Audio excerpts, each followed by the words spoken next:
DFZRadio.com.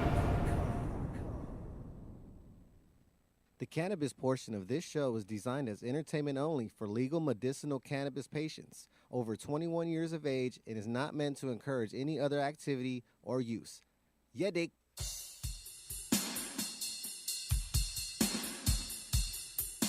Talking about the Htgs show.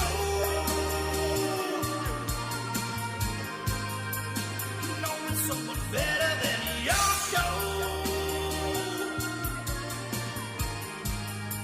And everybody knowing this whole show.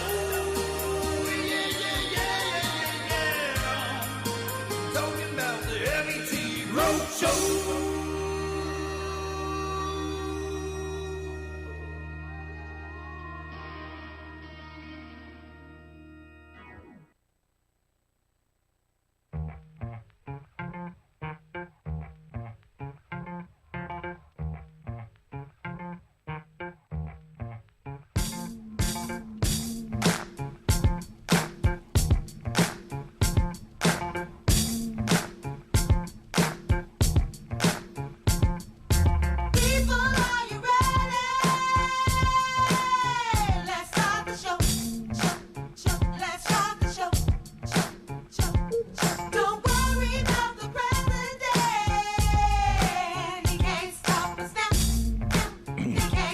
Yo, what is? Wednesday night right here at 6 o'clock or thereabout on DFZRadio.com. The Hydro Chef show went a little bit longer.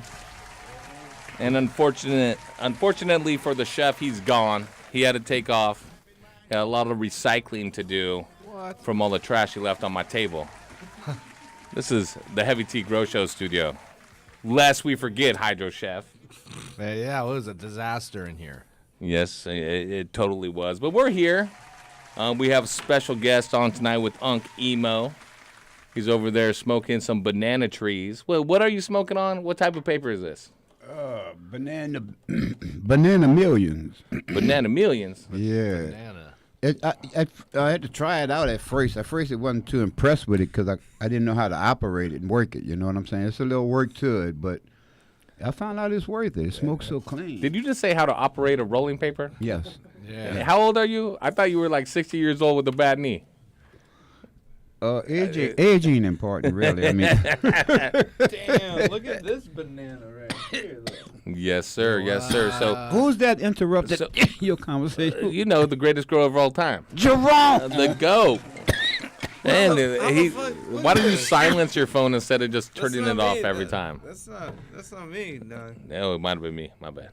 Oh, damn. Oh, no, this is someone Heavy else's Tea Grow Show. Welcome. Listen, I hope that everyone got out and voted yesterday. I know Unc Emo's a big proponent of getting out and rocking that vote. Yes. If you didn't, I mean, next chance you get, you should. But there are a few states that voted for medical and recreational cannabis across this great union that we have here. Dr. Duff, as our news correspondent, Yeah, man. are you up on the news of cannabis legalization? Yeah, Michigan, Florida.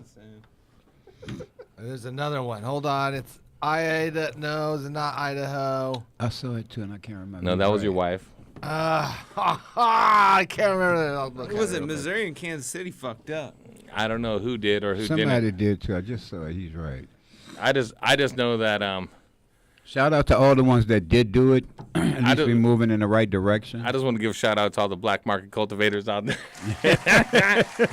across the country. Stay strong. Yeah. Keep growing. Yep. No, we're actually talking grow across the country tonight. Wherever you are, we're hooking you up with grow gear just for calling in. 562-653-0707. We are also doing the big-time giveaway from Fantech tonight. I have all of the entries in my coat pocket over here. We're going to draw them after the very first break, so everyone stay tuned. I know you've been waiting for that. Damn, my mic arm just broke. Too much 3-in-1 oil. Big T, you can also give every caller one of the banana million. How about I just start calling you Cousin Emo? Because you call me Big T. It's Heavy T. It's Heavy T, Unc. I'm sorry. Why did I say big titty? Jerome, why didn't you correct me, Jerome? Jeez, Emo. All right, I thought you cousin were Emo. saying big titty. He wasn't talking to you. Slap him back. That's right. Let's talk grow now tonight, you guys. The seasons have changed, especially here in Southern California and across the country. Snow is falling back east and in the Midwest. Here in Southern California, it's cooled down quite a bit. We don't have the drastic changes that a lot of growers have across the country, but I mean, if you don't know how to winterize your grow room, you don't know what to do in terms of changing up your integrated pest management or pathogen management, you need to call in, talk with us, 562-653-0707. I mean, we got Jerome. He was from Michigan. He was right there from Charlotte, right? Chartucky, is that what it's called? No, that's where Horty Chris was from. Shout out to Horty Chris. I hope he's doing good in rehab. He hurt his knee. Yeah. Let's go to the phone lines and talk grow. Here we go. Eli calling in from Los Angeles. Yeah, this is Eli calling in from Los Angeles, and my question is, if I want to put all my nutrients together, how often should I change it, or how long should I keep it all together like that? No more than a week, but let's start with what type of nutrients you have, because certain nutrients have certain lifespans once they're mixed, whether they're organic or salts. What type of nutrients are you using, Eli? It's like organic stuff, like the Fox Farm. All right. Well, Fox Farm isn't necessarily organic. They have some organic inputs, but it's not completely organic. So with Fox Farm, you're good every 7 days. If you're mixing up a reservoir, you're keeping it at the correct temperature, which is below 72 degrees. So you have plenty of oxygen in the water, and you are moving the water so it doesn't become stagnant. Just keep checking your pH. The pH will fluctuate over time, but as long as you're monitoring it, you could change it out every 7 days. If you were with like a completely organic line, like the Mission Fertilizer, and you mix up a reservoir, no more than 3 days, within 24 hours ideally. Don't you think, Jerome? Well, I mean, with organics, typically you only want to mix enough to feed fresh if possible, unless you're able to temperature control the room that the water is being stored in that's going to be fed. Keep going. Okay. Yeah, is that all you got? Take it a rip.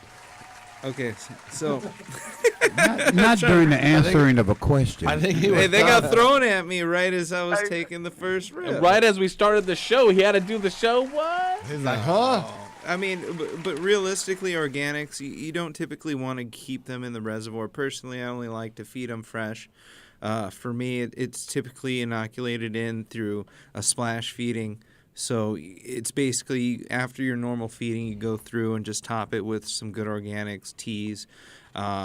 If you're feeding regularly organic, it's hard to not change it, in my opinion, every day, every other day, especially if your reservoir rooms. I agree with you mixing fresh. It's hard because you know your reservoir room's going to be above 70, 72 degrees, and if you're going to keep aerating it, those air pumps even start to develop a lot of heat in them, as well as the motor going overnight. So I wouldn't recommend doing it, especially if your reservoir is under 500 gallons of feed. You know, you're going to start to warm that water up overnight, too, with the air stone alone. Yep, and pushing it in, and more air that you put in, potentially you can alter the pH more dramatically. So if you're using Fox Farm, though, every 7 days is fine. Once the water level starts going down, you know what I mean? So after the time the plant is using water, some of the water evaporates. You got to understand the salts in these fertilizers don't evaporate at the same rate as the water. So typically your concentration of nutrients, if it's evaporation, will become stronger. So you don't want, if you have to top off before you change the entire reservoir at 7 days, you're just going to add fresh reverse osmosis or dechlorinated water that's pH adjusted. You're not going to add more food. One little quick input. Should I go like heavy, medium, or should I just keep it at one feeding? It depends on your strain, your environment, how much energy and light that you have if you're using CO2. Typically, though, you're going to start with a lower EC or ppm, so lesser strength of nutrient, because it's always easier to add a little bit more than it is to take some out, right? So let's see, what type of plants are you growing? What's your genetics? Are they OGs? Just give me. What are they OGs? Are they indicas? What do you got? Yeah, indicas. So they're not feeding that frequently, especially at the beginning. Yeah, so you're probably going to start off a little bit lower. As they go into bud, you are going to add more. And your observation of the plant as it grows is your best tool that you have. You're looking at the plant. If it's showing a lightening in coloring, a lighter green color, it's letting you know, hey, Dad, I need a little bit more food right now. I need a little bit more base nutrient. You don't have to run down to your local hydro store and have them diagnose some type of deficiency on some secondary macro like calcium or magnesium or even some NPK. What you basically need to do is just add more base nutrient. These nutrient companies like Fox Farm, like General Hydroponics, Botanicare, the ones that are real reputable, that have been around for a long, long time, have done the work for you. They have dialed this in, and it's up to the grower to read their plants, and most deficiencies or lack of nutrient can be overcome just with your base nutrient. I don't think a lot of growers understand that, Jerome. As a hydro shop owner, as someone that's worked in hydro shops like you have for a long time, ran grows, people come in and they want a cure-all bottle that they're like, I need manganese. I'm low on that manganese and that sulfur. I read it in the book. Ed Rosenthal told me he don't agree. Hey, well, for us, it's just starting to grow. It's really hard to figure out which nutrients we really need and which nutrients we just getting just to get. Get them all. In all honesty, I think nutrients are the least important thing. Nutrients are always going to be the least important thing. I think, as you get some runs under your belt, you're going to realize that nutrients, no matter what company they come from, you can have good success with. It's really going to come down to the health of the plant. And realistically, the number one thing you need to look at is the environment. And, besides that, getting into the plant's health, one of the biggest things besides overfeeding or over-fertilizing a plant is overwatering a plant. A lot of people that are beginner growers are afraid to let their pots start to dry out. They want to keep wetting it or keep it wet or keep watering it even when it doesn't need to be fed. Even your old lady needs to dry out once in a while. No funk on the muffin. Or I talk about alcohol. You hear what I'm saying, Unc? I hear you, bro. I hear you. All right, cousin. No funk on the monk. That's right. And this is true. This is absolutely true. The mindset of growers is more is better, Jerome, is what you're getting at. And watering more often is better. Adding more CO2 is better. More light is better. More food is better. Really, you got to get out of that mindset and just give the plant what it needs when it needs it. And growing indoors, I'm assuming you are indoors since you're in reservoirs and so forth.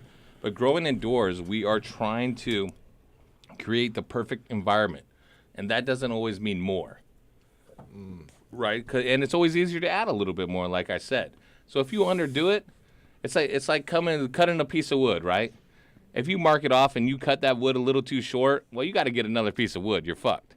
But if you cut it a little too long, you go back and cut a little closer till you get it just right. Unless it's PVC, if you're too close, it'll just start cracking and chipping. Okay, I have to say first off off topic here, Millions Bananas, these rolling papers, these banana rolling papers that Jay brought in tonight. Someone's got this backwood doo-doo going around, and then I was just handed this banana roll, and this shit straight up tastes way fucking better than that boo-boo. What is that other shit? I'm sitting over here thinking to myself, Jerome likes it. when is it I can taste the weed in this thing. Thank you. I'm sitting here, and I was thinking to myself, when are people going to realize how much damage they're doing to their body with this tobacco shit? When they're going to realize of what they're doing to everybody that's around them? They tell you secondhand smoke is the worst smoke in the world. But yet we sit in studios and shit, and all we breathe is secondhand smoke from somebody smoking a blunt. That's cigarette. Man, we live in L.A. There's a lot worse going on in the air we breathe than this. Well, you believe that? By the port of Long Beach. That's why you sucking up on that thing like you sucking up on it, because you're that foolish. taste. Your brain is that fucked up that you believe you're not smoking on a drug. L.A. air lost his taste with that air. Dog, you can't even come on my set with no fucking blunt. Drunk's and bad, okay? Yeah. He already said this studio has to air out for 24 hours before he'll do his show tomorrow. And, you know what I'm saying? Damn, high demand, man. He bullshit. I'm about to get out this thing in a little while, though, because I can't fuck with that tobacco. Oh, my goodness. Eli, though, whether it's in a blunt leaf or a banana leaf or a paper, whatever it is, I want you to grow that fire, man. I hope we helped you out. Change that reservoir at least every 7 days or as needed. Right, as needed. If your plants are in week 4 or 5 and they're drinking that water real quick, don't wait the whole 7 days and just top off with fresh water. Take out the little bit that's left, fill it up with a fresh nutrient batch so you get full strength nutrient. These little windows we have in indoor growing, right? We got an 8-week bloom cycle. If that 7 days is week 4 or 5 and I missed as a grower my opportunity to maximize those buds to push out, I'm never going to get that opportunity back. And you don't want to miss out on them buds, but that's important. Oh, you got to yeah. have that shit right. Well, you know, my clientele might have missed out on it back in the day. Not these days, though, because I'm super All compliant, right, right? well, I appreciate the tips. Hit Duff up for the low packs. All right, Eli, thanks. I'm going to send you some Mission Fertilizer. That is 100% organic. Go out to missionfertilizer.com. They don't fake the funk like those Fox Farm guys that are saying that they are all organic or people believe they are organic. Mission Fertilizer is 100% organic. Oh, yeah, it is. They include the crazy swell in that whole pack. It's crazy. It's over $150 worth of free nutrients, doggy. I'm also sending you I some appreciate it, man. some smart pots and a it's heavy good tea to swag see you guys, pack. And thanks for the support. No doubt, I appreciate Right. you too, Eli. Stay safe, brother. Talk to my man Marcos Pollos. He's gonna tell you how to get that. Oh, Unc is in revolt. Unc, where did you go get all this bling all of a sudden? Like Damn, look at that. that shit, 15 on my neck, 20 on my wrist. That's why I can't pay no rent and shit. It's late. That's why I'm a week late on my rent. Month late on my truck. Yeah, that's right. They don't want to see me win. What? I don't give a fuck. You don't give a fuck. Yeah, shout out to all the listeners too, man, because with y'all support is why the show keeps going like it's going, man. We really appreciate everybody listening in and tuning in. Well, and for the listeners out there, we do have a brand new show on DFZ Radio.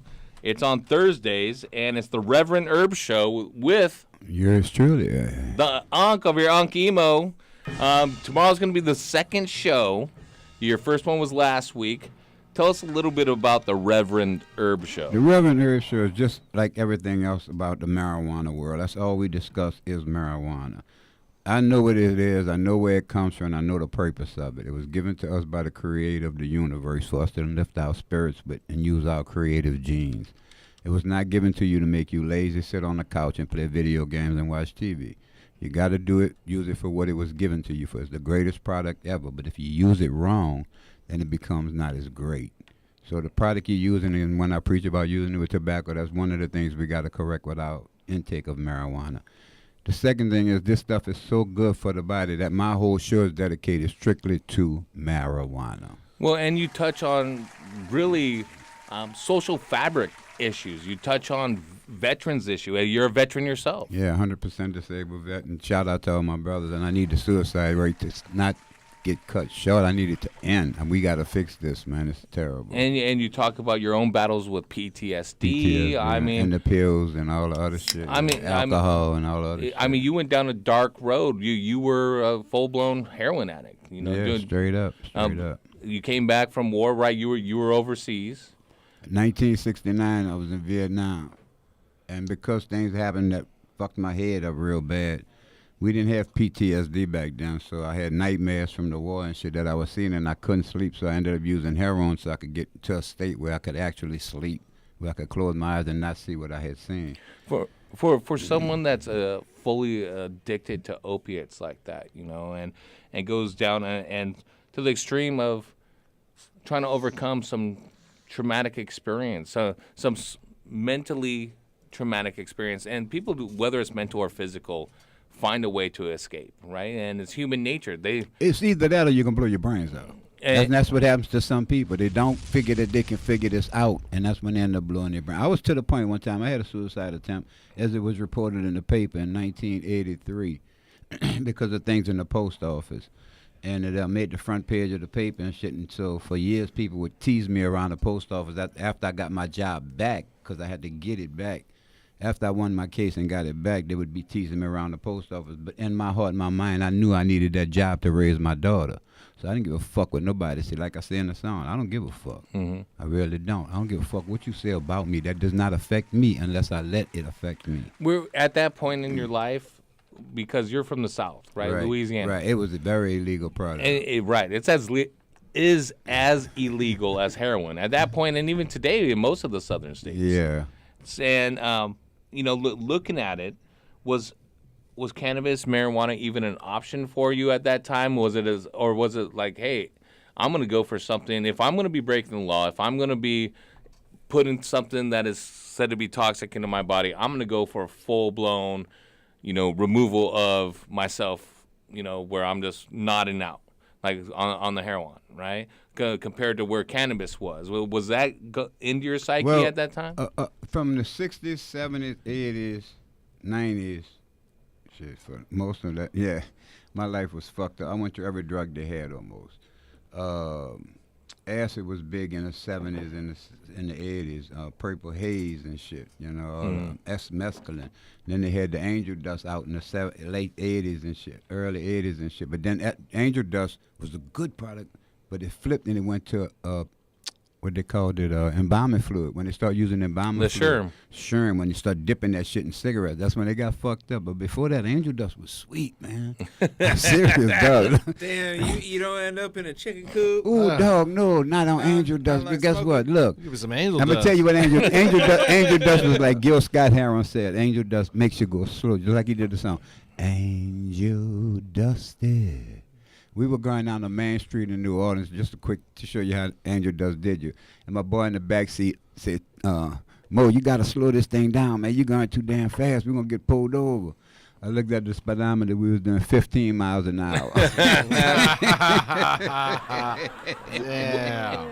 Speaking of your name, Emo. Yeah. I mean, your real name isn't Emo. No, my real name is Terry Brown. I call that my white name, my given name, my slave name. All right, and how were you gifted the name Emo? After I came out of Vietnam, I was militant. I had a lot of issues with the government. I have a story about what happened. And then you worked for the post office, ironically. Yeah, I'm Oh man. But no, how'd you get that name? Oh shit. We were rebellious after the war. I mean, I was anti-white everything. I hated white folks back in them days because I felt that y'all all were to blame. I didn't know they had good white folks, more or less. Because I had get went to California. No, I found out sooner a little further than that, but. I was basically into that militant shit. Well, fuck it, we got to kill every motherfucker. Let's just take it on. Fuck it. I was hurting. I was inside lost. Yeah. So emo was a name from Swahili, and it meant like a person that loves freedom, a wanderer. And it fits me so well because since Katrina, I've almost not lived in the same state for 2 years, ever. You are the great wanderer. You're the weed wanderer. Yeah, I'm the weed wanderer. Emo now means tight pants and fixed gear bike. That's EMO. This. Yeah, he's IMO. fucking it up. He's fucking it up. I want. You talk about it on your show so much, so I don't want to spend our whole show doing it. And you could tune in on Thursday, 6 o'clock, DFZ Radio. It's the Reverend Herb Show. But for fellow veterans out there that are dealing with PTSD, people that are resorting to heavy opiate use, we know it's an epidemic in our country, especially with the young people. Epidemic. And they're down in a deep, dark place, and some of them want to get out. How, for you, because you're not a counselor or a doctor, but how for you did cannabis allow you to take the steps to become healthier? It got me through everything. I mean, when I had to get off the heroin, the only thing that was there that really kept me asphyxiated to life itself was marijuana. The nights when I had a cold sweat and a chill sitting on the floor, locked up in the fucking room, because if I got out, I was going to get it. Mm-hmm. So my step-pa and them locked me in a room, and I couldn't get out. They watched me all fucking night. But through them sweats, it was marijuana that got me through that. I was fucking with alcohol bad. I had Crown Royal on Friday night. I'd lose my motherfucking car. I'd wake up Saturday morning, man, where the fuck is my car? I couldn't find it. But I had a hell of a Friday night. I had a hell of a Friday night. And I'd have woke up some Saturday mornings and looked, situation when you look in the bed next to you and you'd be like, oh shit, how in the fuck this got in the bed with me? What the fuck I did? Yeah. How I got this ugly motherfucker in the bed with me? Oh my god. How are you? Those beer goggles were You know what I'm working. saying, man? Yeah, that's right. The later they get at night, the better they went to Yeah. looking. You know what I mean? So I had some bad nights fucking with that alcohol. That's what we say. She was a 2 at 10 o'clock, but at 2 o'clock she was a 10. Hello. And then Dr. Duff married her. love you. Let's give the greatest grower of all time a chance to answer some more grow questions. This one's for Jerome. Max in L.A. What's growing on tonight? How you doing? You know, smoking blunts, banana blunts tonight. Yeah, man. I have a question I want to ask. I have an 8x8 grow tent, and I have I want to be able to buy 4 plants, and I'm just trying to know how should I go about it To buy 4 plants? to dry 4 plants. Yeah. Dry them. Yeah. Okay, so you're getting ready to harvest. Hair right now, dryer, hair basically. dryer. No hair dryer. No fucking hair dryer. No microwave. For your next round right now, where are you vegging? Do you have a separate? He tent? wants to know how to dry the plants. Don't Yeah. ask about The vegging. fucking veg, Well, no, dude. no, That's at the no, end no. already. Look, we're trying to finagle the situation. This No, we're not man's- finagling. Fucking nagging in my ass. What is you talking about? Well, fucking- you could dry them in the Yeah. same tent that you have them flowering in if you cut it down. So Ooh. let's, you know what I mean? That So might let's- work. let's That get might somewhere. work.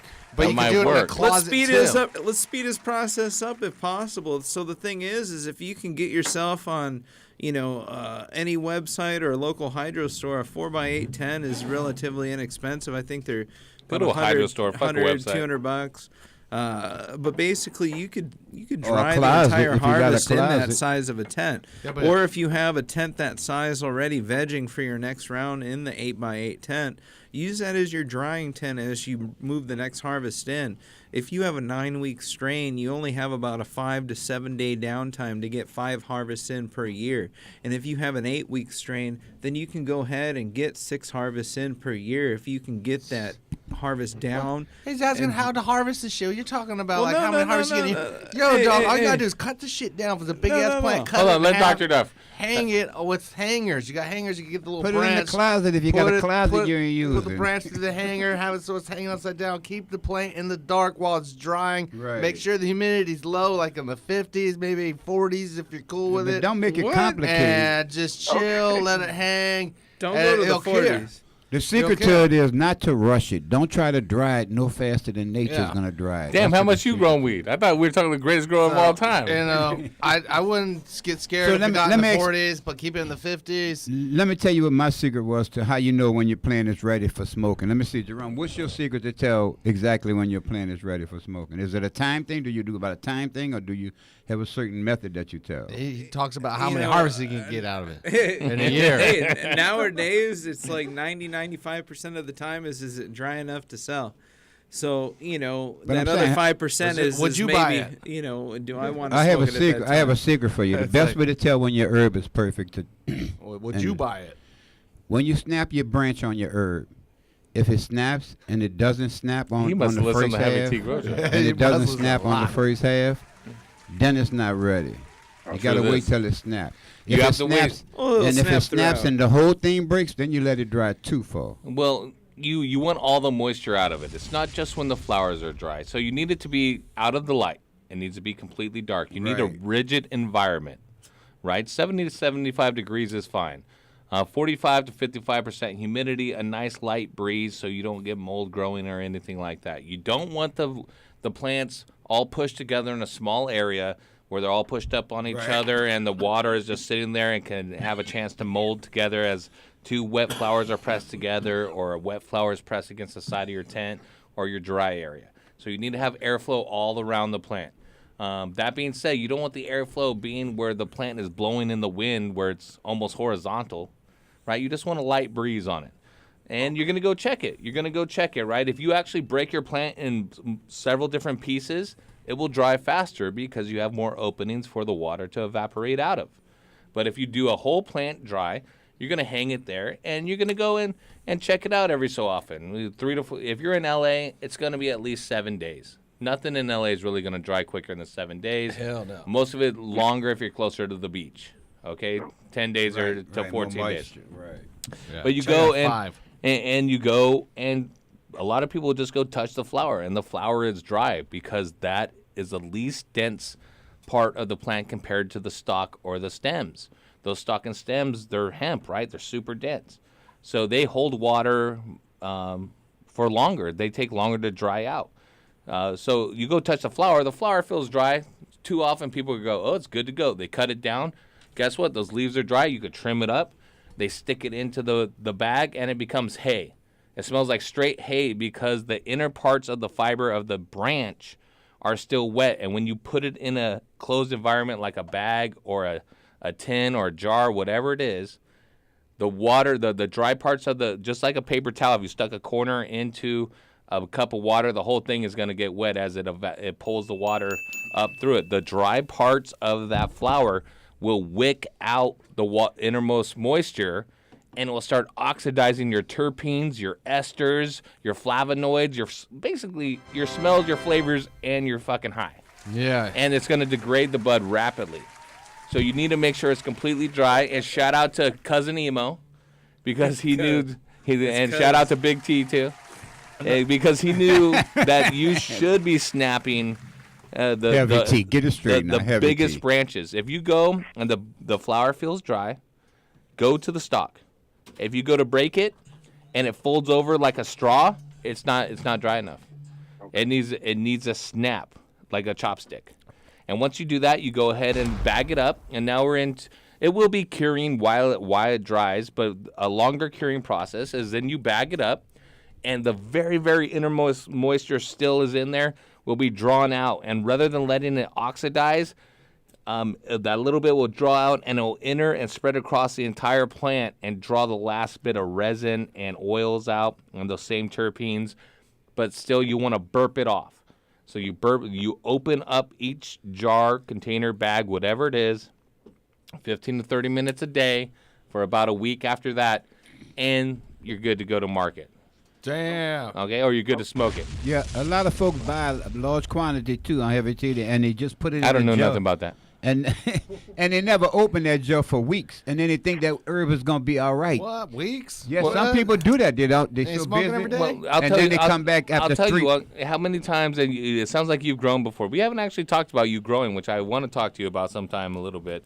But everyone in here have grown, and we all have our experiences where we fuck something up along the line.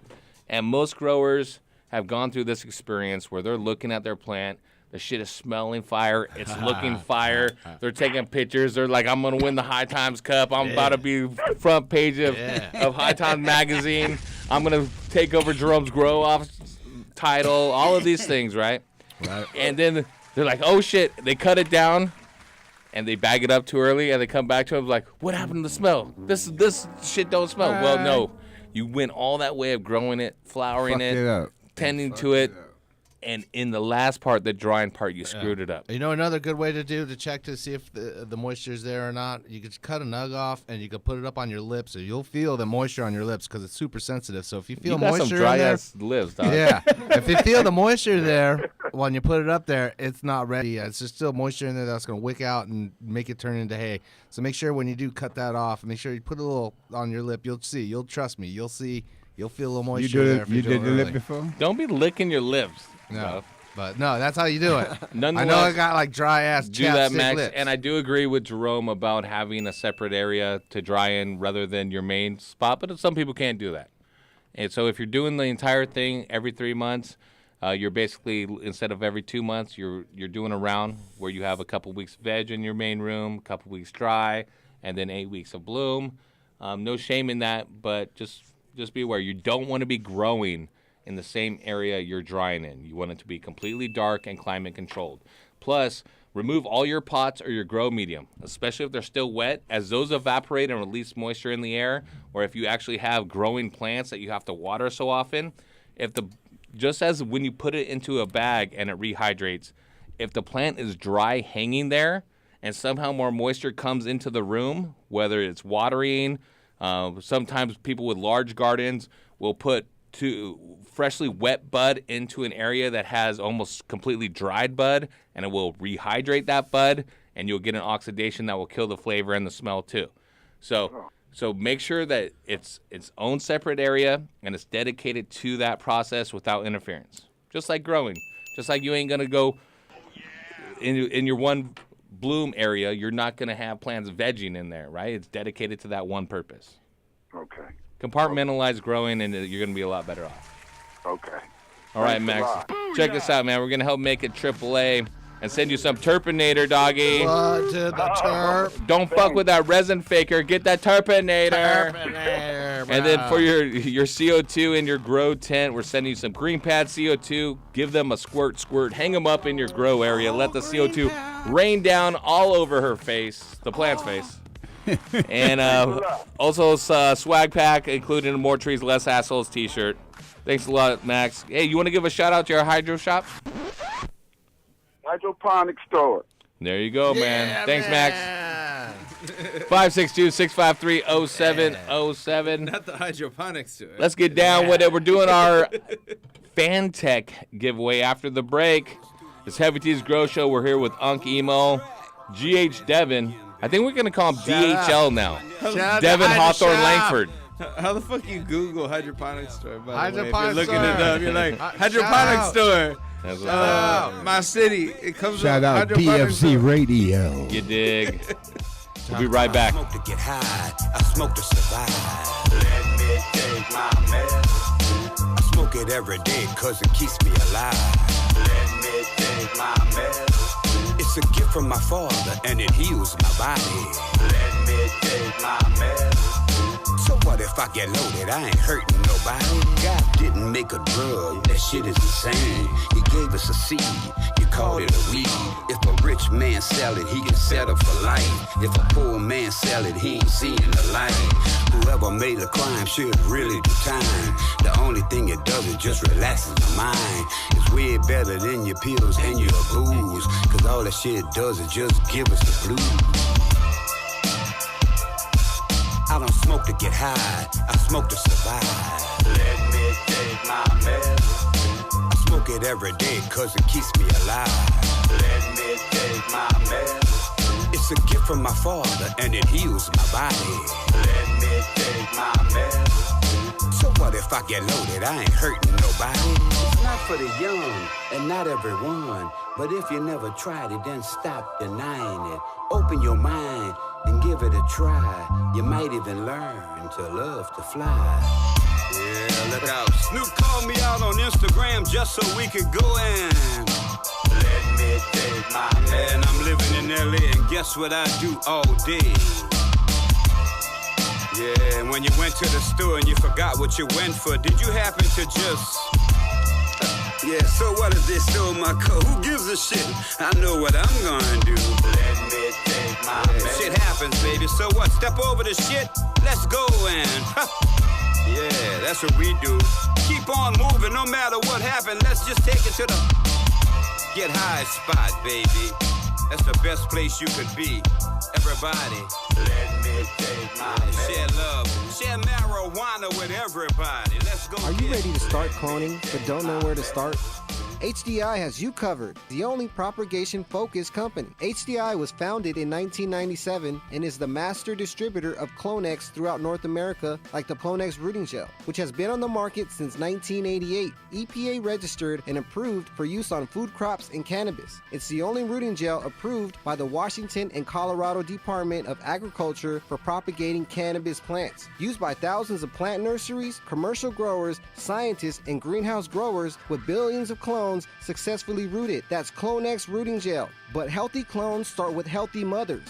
And with Mother Plant from HDI, you are fulfilling the nutritional needs of mother plants without excess nitrates, supporting strong, vibrant clones. And now you're ready for some Clonex Mist, a ready-to-use foliar spray for mother plants, cuttings, and rooting clones. Pop your clones into Root Riot plant starter cubes, and they are safe for use in hydroponic systems and are a proprietary blend of micronutrients that is certified food safe. And don't forget to add the mycorrhiza with Clonex Root Maximizer, a mycorrhizae fungi, beneficial bacteria, and trichoderma that increases the surface area of your plant's roots, allowing allowing the plants to access more nutrients and water. And don't forget to feed with Clone X Clone Solution. Formulated for rooted clones and seedlings, a special blend of minerals and vitamins that encourage rapid root development. So no matter what your propagation needs are, remember HDI has you covered. Check them out at hydrodynamicsintl.com. That's hydrodynamicsintl.com. Yo, Kelly, pass me that blunt. You feel me? Mm-hmm. Have you ever been interested in gardening with dry fertilizers? Well, you're not the only one, and let me tell you about Vermicrop Organics and their line of organic dry fertilizers. Healthy plants with a simple 4-step process. Step 1. Just measure out a half teaspoon per gallon of soil or 2 cups per 12 square feet of soil surface area. Step 2. Apply evenly to the soil surface. Step 3. Blend into the top layer of soil to avoid caking. Step 4. Water thoroughly. And that's it, simple as that. Great for vegetables, fruits, flowers, potted plants, trees, shrubs, annuals, and perennials. It's Vermicrop Organics VermiVeg 744. Along with the VermiBloom and PK Boost, you will have a complete line of organic nutrients and a garden that will thank you with a great harvest. Looking for an even simpler way? Then check out the Vermiall 666. This game-changing mix is formulated for all stages of growth in the fast-paced garden of champion vegetable and flower growers. And check out the VermiBat Guano Fertilizer and the VermiBlood Blood Meal Fertilizer for feeding oversized, nitrogen-hungry plants. Learn more at vermicrop.com. That's vermicrop.com. You are listening to the Heavy Tea Grow Show. Call in right now, 562-653-0707 for your chance to talk to Heavy Tea, Horty Chris, or Dr. Duffman. Killing it. Dr. Duffman here. Wanted to talk to you about what I wish I had in my garden. And that, my friends, is a Nanolux double-ended fixture, which is leading the industry as I speak in double-ended technology. I will no longer need 10 150-watt lights to cover my 5x5 area. With just one double-ended fixture from Nanolux, I can cover that area. Also, no more need for that pesky Richter timer of mine that goes off at all kinds of random hours. With Nanolux's fixture, it comes NCCS ready, meaning I can control it on my computer. So if you're like me and your lighting situation sucks, then upgrade to Nanolux's double-ended fixtures today, and don't be a Duff man. For more information on Nanolux, check them out at nanoluxtech.com. That's NANOLUXTECH.com. So you're big time, huh? Yeah, kinda. Hey guys, it's Heavy Tea. As a longtime cultivator in both small and large gardens, both indoor and in greenhouses, I know the number one factor for being successful is to maintain an ideal environment and optimize my airflow. That is why I use and recommend Fantech controllers and EC fans. As the original inventors of the inline fan way back in 1974, Fantech uses the highest quality German motors and has revolutionary impeller technology. The EC fan creates the most efficient and powerful airstream of any fan in its class. And with the new Aeolus controller, maintaining the ideal environment has never been more simple. The Aeolus, with a variety of modes, allows me to control my exhaust and intake fans along with my dampeners from one easy to set up and use interface. And with the 2 expandable channels, I can maintain temperature set points in 2 separate spaces. So whether you're a hobbyist in your garage or a commercial greenhouse grower, it's simple. Use what the pros use. Use the Fantech EC fan and Aeolus controller. And if you're a retailer, contact Rambridge, Savant Plant Tech, or Garden Rebels Distribution and order yours today. Fan and controller sold separately. Dilly Heavy Tea Grow Show. But dilly.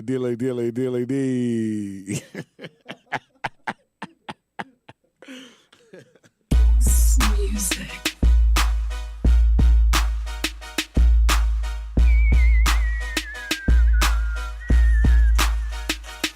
We so high, smoking all the time, rolling all the time, chopping all the time. Yeah, we so high, smoking all the time, rolling all the time, chopping all the time. Yeah, we so high. Big splits smoker, don't need no roller. So roll my doja, I can first show ya. Big stench odor, crystal mist cola. Sticky as the growers, we gon' teach more up. We gon' see more bud, pockets on forest. Yeah, they cheer for us, cause we got more of what they want in store plus. If I can't fly, I'ma puff till I soar up. Good day for 'em. The way I run these trees, you could say I run forest. Yeah, I run for it, run toward it. Haters can't ignore it. All that ladies love it. It's so euphoric. They so blatantly adore. Bumping all the contests, we're cruising to the night. Like that cut from DJ Quick, cause it's going down tonight. Just slide another split so I can hit it while I ride. And shorty looking swift, I'ma hit it while I drive. We so high, smoking all the time, rolling all the time, chopping all the time. Yeah, we so high, smoking all the time, rolling all the time, chopping all the time. Yeah, we so high. Fire up another split. Take a hit, show life I'm fucking with. And I'd be lying if I said my life is perfect. I'm hurting inside enough for me to catch a bird. Lungs turning black smoke till my chest is burning. Can't hold back, I'm high till the morning. We brew money, it's the only thing that levels me. You can call it remedy, but never gets the best of me. Twist to get it lifted while I'm shipping to the bitches. Got me feeling like the riches, I'm on it, so get with it. Flipping on that killer soul, smoking with it privilege. Take it high, then the gifted, so don't mind if I'm tripping. Gotta keep my hustle up, so I smoke the top shelf. If your lungs ain't strong, they'll smoke with somebody else. I need that good, burning like wood should. That good wood burning like good wood should. So high, can't touch the ground. Look at me, I'm Superman. I wanna go up, light the blunt, light it up and have so much fun. So high, can't touch the ground. Look at me, I'm Superman. I wanna go up, light the blunt, light it up and have so much fun. We so high, smoking all the time, rolling all the time, chopping all the time. Yeah, we so high, smoking all the time, rolling all the time, chopping all the time. Yeah, we so high, smoking all the time, rolling all the time, chopping all the time. Yeah, we so high, smoking all the time. Oh shit! That was that joint from Saint Diesel. Yeah, The so S to the fly, Tizzle. so high. Mark's trying to come in here. Mark, you got any rolling papers? Yeah. I know we got the banana ones, but I think we have to massage them and all kinds of You gotta stuff. like soak them. Yeah, we got to make sure they're done right. We're going to do that right. I don't know if it will be tonight, but we'll show what's up. Anyhow, 562-653-0707. We're talking grow. We're smoking the Indo. Is this Indo or Outdo? Give me some of that weed underneath the thing under there. Mark, what kind of tree is this? Mark, you brought me nothing with papers. Is this papers? That's papers in it. Mark, what kind of tree is this? You got me some tree over there? That's some fire gelato over here. Mark got gelato right there. No, I don't smoke his tree. No, he had to pay for that. Give me the studio weed.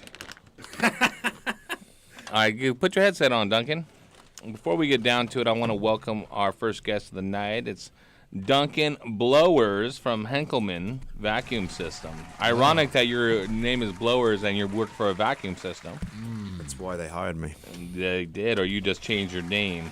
Yeah.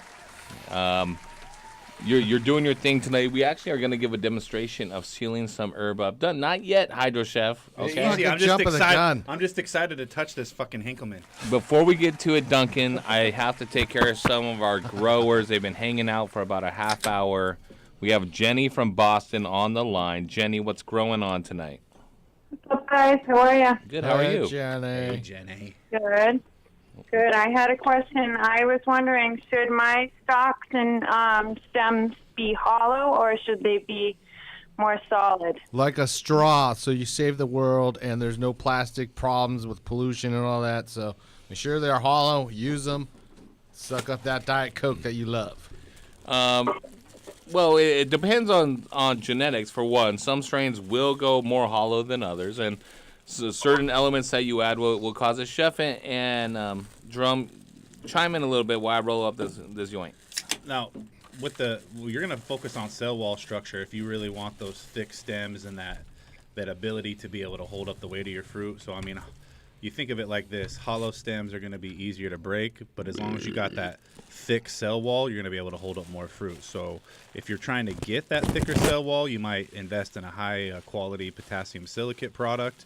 That's going to help increase your cell wall production. It's also going to help build your resistance versus diseases and pests like that, and help you be drought resistant is the actual byproduct. What name of a product would you suggest? I was thinking. Well, hold on. There's a perfect time right now because our buddy Duff Man's got a product pitch for you. Oh, no.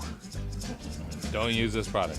I already know. It's Dr. Duff's mag. That's right. Make sure you get Dr. Duff's homemade mag.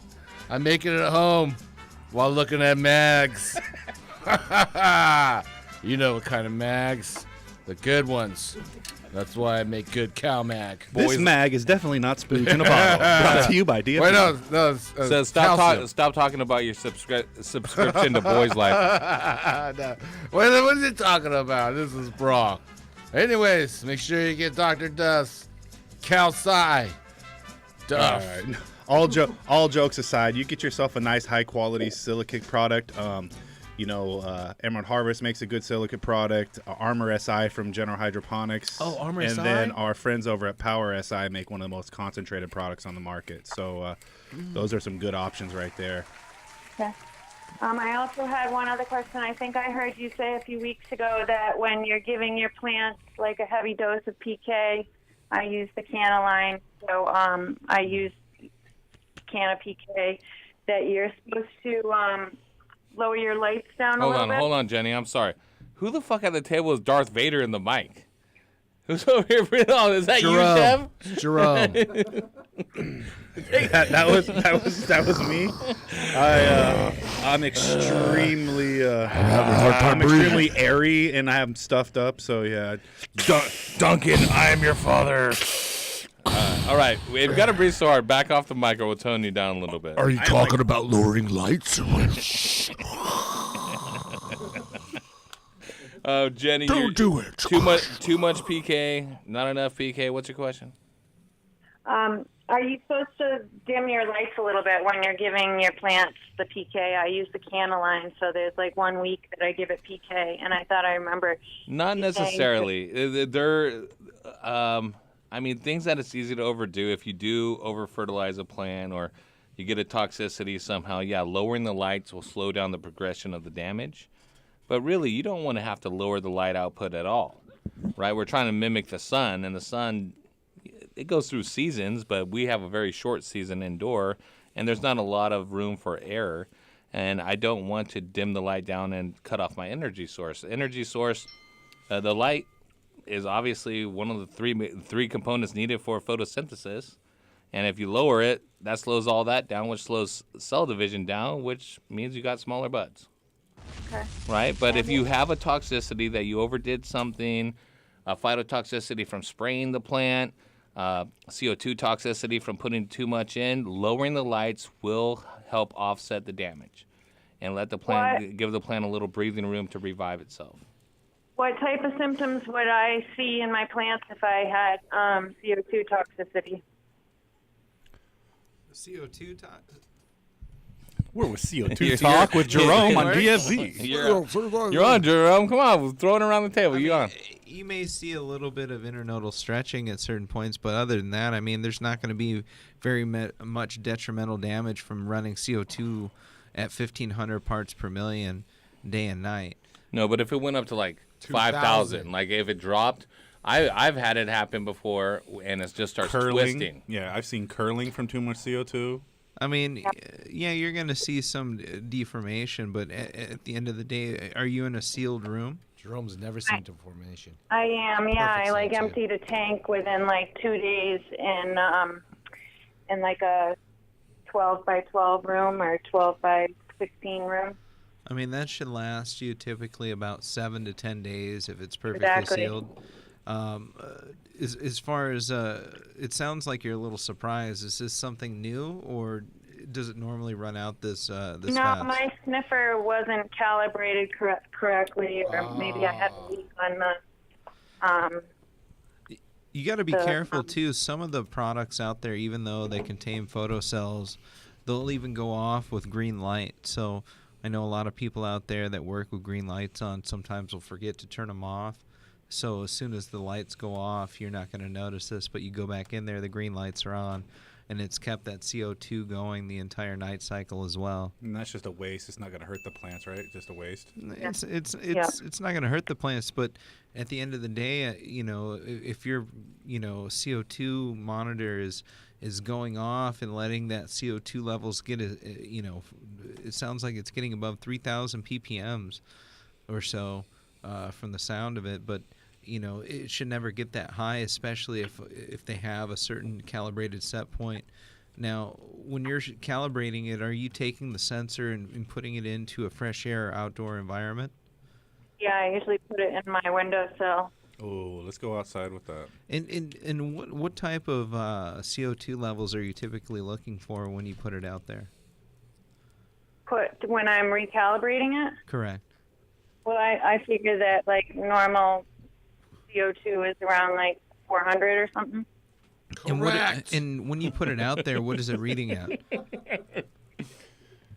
Yeah, it's usually low. It definitely needed to be recalibrated. I actually sent it back to the manufacturer, and they said it was way out of whack. Fuck so yeah, you did, Jenny, like a boss. You're like, ain't taking no shit from no fake fucking RM, shit. name me that shit. Yeah, you need to get a high-quality brand sensor, a good quality controller like a Titan controller. You're like, here, Amazon, send this back to Titan. Yeah, they're That's like, what I sorry, have we can't do now. that. Oh, that's what you sent back? Yeah, I sent it back to get it recalibrated, and they recalibrated it for me. No, I don't have a problem with it. Some I of the like best, brand. some of the best customer service in the industry. Yep, definitely. Turn that one into a wind drone. I didn't say nothing. You slam dunked it for him. All right, so you want to put a bow tie on that, guys? Y'all talking about you could do this show without me. It's like, you gotta do one goddamn call, one half good call without me. Before you start talking about who has more Instagram followers. And the shit deteriorated real quick. I forgot to tag him on my last post. Jesus. I'm so sorry. What are we talking about right now? We're So talking about CO2. But CO2 toxicity, you'll see deformation and stuff, and it is only when the light is on. If your CO2 goes off the charts when the lights are off, it should not matter at all. Yep. Okay, Yep. but it is a waste. The plants don't use CO2 when the light's not on. Yep. All right, so make sure it's at the right point. Some plants, at first transition, they are, especially if you move them to a higher light, if you start bombarding them with 1,500 part per million CO2 off Jump Street, you might get a little bit of sadness. So I like to ease it into it, right? And I correlate my EC or my parts per million. As I increase that, I increase my CO2 to max out at 1,500 part per million CO2 between weeks 3 and 5 of bloom. And I'd never let it go below 1,000 ppm, but I go from 1,000, 1,200, 1,500, and then to 1,200 to 1,000 to 0 as I flush. Dr. Duff, yeah. How many grams per watt you get last time? I got a half pound off a plant, and that plant was under 2,000 watts. Yeah, sure did. Killing the game. Good thing we got the henkelman vacuum here. You can vacuum up your half pound. Yeah, I'm gonna preserve it in that henkelman. Yeah, cure it. We're Jenny, gonna put your little ass in that thing. Hey Jenny, what is your man's t-shirt size and your t-shirt size? We have more trees, less assholes t-shirts in stock, ready to go. He's probably an extra large, and I'll probably be a small or a medium. You could have him go on a diet. Ooh. I'm going to send those out to you. I'm also going to give you some swag pack, including stuff from Botanicare, General Hydroponics, and Smart Pots. Awesome. Appreciate it, guys. Thanks, Jenny, for all the support, and stay safe out there. Bye, Jenny. All right. Bye. See you guys. Bye. Peace in the movie. She sounds so depressed to talk to us. She's like, it's come to this. I have to take shit from these assholes for the next 10 minutes to get some free product to feed my garden. 562-653-0707. Call in and get hooked up just like Mike from Arizona did. What's going on tonight, Mike? What's up, bro? Not much. What's your question? I got a few questions. One first simple question is, if I'm halfway through week 5 of bloom and I'm running out of my base nutrient and I really kind of don't want to stay with the same company I'm with, is it okay to go ahead and switch in For the middle sure. of my bloom, or should I finish it up? I don't know what nutrients you're using, man. I don't even want to say. Advanced nutrients. Yeah. Hey, hold on. Play the song. Hail to the knob. No, Satan guy ain't got shit ready. He's over there Snapchatting some chola chick with painted on eyebrows, talking about steaks after dinner. Steak after the show. You better be here by 8:30. She's fine. Listen, Mike, it's not a good idea to change out your nutrient regimen in the middle, no matter what you're using. I say it time and time again.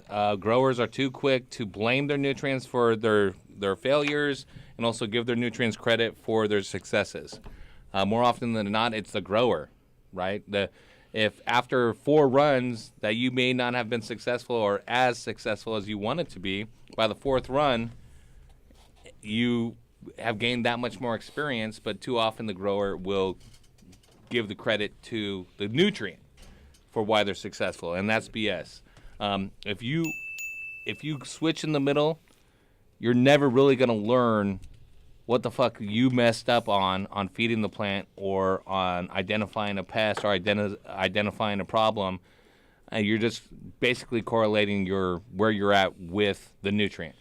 And with all due respect to all the nutrient companies that support our show, all the nutrient companies that are out there, there are just simple elements in most of these bottles. Yeah, there are degrees of purity. There are raw degrees of better sources where things come from.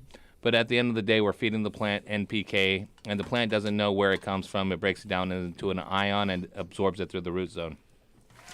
So wherever it comes from, whatever nutrient line, whatever raw source that you may be using, I strongly suggest you not to change in the middle of your grow.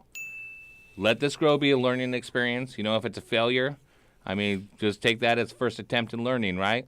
And you learn something that by the end, hopefully you learn something. And by next time, you'll be able to identify it, fix it, and each and every time your grow should be better and better. If you think about how long it takes to gain experience growing, even if you're getting 6 runs out of your home garden every year, every 2 months, you're just boom, boom, boom. In 10 years doing that, you've only done it 60 times. How have you ever become a master of anything 60 times, right? I mean, Dr. Duff. Bader? You baited? Honestly, dude, the 60 advanced times a nutrients day. is working great. I have no complaints. I just I wouldn't switch. No. really didn't know what I was doing when I bought it, and The only reason to switch would be if you're broke as fuck and you got some free shit, then yeah, switch. Or if you had a big problem I against. just would rather go with some like General Volunteers. Hydroponics or Botanicare, and I figure if I'm gonna only use it for 2 weeks or 3 weeks, then why not? But it's fine. I'm gonna stick to advanced nutrients because if something does go wrong, I would like to be able to know what it is. And if I switch, you're right. Yeah. I'm just gonna stick If to you what I'm don't doing. need them, don't go buy the biggest sizes so you're stuck with them next time. Wait till the end before you make an informed decision to switch it up. And I wouldn't even switch up grow to grow. I would get 2, 3, maybe 4 grows with any nutrient line before I gave up on it. True. Well, you know, another thing too is most nutrient lines are consistent up when they do their nutrient regiments. When they do like a full feeding schedule with all their additives, they don't exceed about 33% of those overall ppms as far as additives go. So that other remaining 66% roughly is going to be base nutrients in relatively a small amount of calcium, magnesium. So unless the nutrient lines are related to a 500 or 700 scale, which you can go ahead and research with the manufacturer, you could switch the base nutrient. An NPK is an NPK. If you have to switch it, or if you're going to switch it, it's the easiest one to switch out of all of them if you are going to. So, for instance, if your overall ppms are 1,500 and you know you're using approximately about 1,000 to 1,100 parts per million of that as base nutrient, you can put your additives in and relatively guess as far as the weeks go. Looking at the schedules, most week schedules are going to be week 5, and week 5 they're going to give you roughly the same amount of base nutrients as far as ppms go. Per word. Look at the big brain on Brad. Am I supposed to, or should I wean and like wean down on my base nutrient as it gets to the end of flowering, or just Yep. You're going to keep cut the it same? down to about 75% of your overall ppms or EC value the week before you go into your full flush. Okay, cool. And then, so, all right, I know how to tell when the plant's ready to be harvested, but I don't know how to tell when it's 2 weeks away from being ready to be harvested. You got to keep track when you started your flower. For 8 or 9 Called a weeks. calendar, homie. Keep track of the first day you started flower. Press if you week don't one. know anything about the genetic, two. then you're kind of, at the will No, of what you I see. know about the genetics, and I know when I started flower, and from what it says flower should be from 8 to 9 weeks. So, but I need to flush for 2 weeks. So how do I know if it's going to go for 8 or 9, or should I just aim for the longer one? If the if the plant is becoming chlorotic, where it's actually losing its green and dying, we don't want that dying, that death, the yellowing and browning to reach the flowers. But you will see that towards ripening, the leaves will start losing their color, and it's the plant dying, it's ripening. But the sex organs, the flowers, are going to be the last ones to show that. The plant will keep those alive the longest. So really, if you start seeing that happen, you probably have about 2 weeks, and you'll see it about weeks 6.5 to 7 in an 8 to 9 weeker. All right, cool. All right, but do the time frame. Do the time frame. You could also look at your trichomes. Get a microscope, like a 30 times microscope. Go look at the trichomes. If they're clear, don't start flushing yet. Keep pushing your PK and your base nutrient. If they're starting to get cloudy. Right, and the cloudy is, as they ripen, it'll go from cloudy to amber, and the amber is actually degradation of the trichome that it's burning. The light is actually breaking it down. And so when I flush, do I need to completely overwater until it's pouring out a whole bunch, or just water like normal with a little Just bit of normal. runoff? Yeah, 10 to 15% runoff. All right, just like normal for Yep. 2 weeks. You use Clearex or FluoroClean and neutralize all the nutrients in your grow medium, and then it will leach out with every subsequent watering. All right, cool. All right, and don't worry too much. Just let the plant do its thing and don't overthink it. You heard earlier in the show, Jerome and I saying that people try to do too much, right, Jerome? They think more is better, going longer is better. I had a guy come into the shop recently. Man. He was like, man, my buds just look like they're shrinking. They're outside, it looks like it's shrinking. It's fucking November, right? It's like November 4th. And I'm like, oh, man, that sucks. Like, where are you? I'm outside. I'm like, okay, thinking to myself, okay, this guy planted late and is still trying to grow outside. Let's talk to him a little bit. How long has it been growing for outside? 8 months. Oh, shit. All right, bud. I know where that plant is. He's trying to buy supplements and all these things to think that he's going to bring his plant back to health. The plant is dying and ripening. He's gone too far. He was not on top of it, of understanding when peak ripeness is. And it's with any type of consumable, fruit, flowers, whatnot, there is a time of peak ripeness. You could go with your microscope. You could go with your observation time. You could even get a Brix meter and measure the amount of sugar content in the leaf or in the tissue to get maximum Brix content. Brix mod. But typically, if you can't afford an expensive meter, you use the time frame, keep your eye vigilant, look for chlorosis to set in, the yellowing of the leaves, and use your microscope to look at the trichomes. And make sure your backyard doesn't have an alley back there with a light pole that has one of those big ass high pressure sodiums that fucking shines on it like the neighbor dudes over down there. I'll take a picture and post it. Man, I've really missed you being on the show, Duff. Good. I got a question for you, T. Yeah. So, real quick, if I I should have transplanted to bigger pots, but somebody told me I'd be good, and obviously I wasn't. So if I have to water every single day, and there's been a day where I kind of forgot, and some of the plants wilted, will that cause them to hermy, or? Any stress can cause them to hermy. Light stress, heat stress, dehydration stress. There's a product Well, from Optic right. Foliar called Switch that you can spray to prevent hermaphrodation even through those stresses. If you do dehydrate your plants, don't go feed them nutrient. Come back with just fresh water to rehydrate them, and then you can feed them on the next watering. I think it's got a new name, that Switch. Does that start to harm you right away, or does it take a little bit if that's going to happen? It could be quick. It could be quick. You can see some bananas drop. It could be within a few days. It may take a little longer. It depends on the stability of the strain. Banana hammock. You had a question, though, Jerome? What's up? Yeah, I had an experience one time. Banana hammocks? Seeing an outdoor plant that was just kind of, we'll call it never harvested. Everything died off, and somebody just forgot about it on their rooftop. And I'd say almost about Asking a year for later. a friend? No, dude, this is a trip to me. Is like, I came back and the plant was fucking fully flourishing. And nobody had ever fucking watered it, done nothing to it. It had been sitting in a pot like a skeleton cannabis menorah looking motherfucker. Hey, is this Olson's house? And it just came back flourishing. Is that normal? Probably not, no. It was probably getting steam from the steam vent from your dryer or something. Steam from the freaking roof heating up. Can they go dormant and just like, oh, it's time? Well, the plant doesn't need as much if it doesn't have any foliage on it. If the root zone's still alive, it could re-veg and do its thing. But the plant, cannabis Nobody plant, did shit to it, man. Did it rain? It's an annual plant. It's designed to go through its lifespan, seed, and then start anew.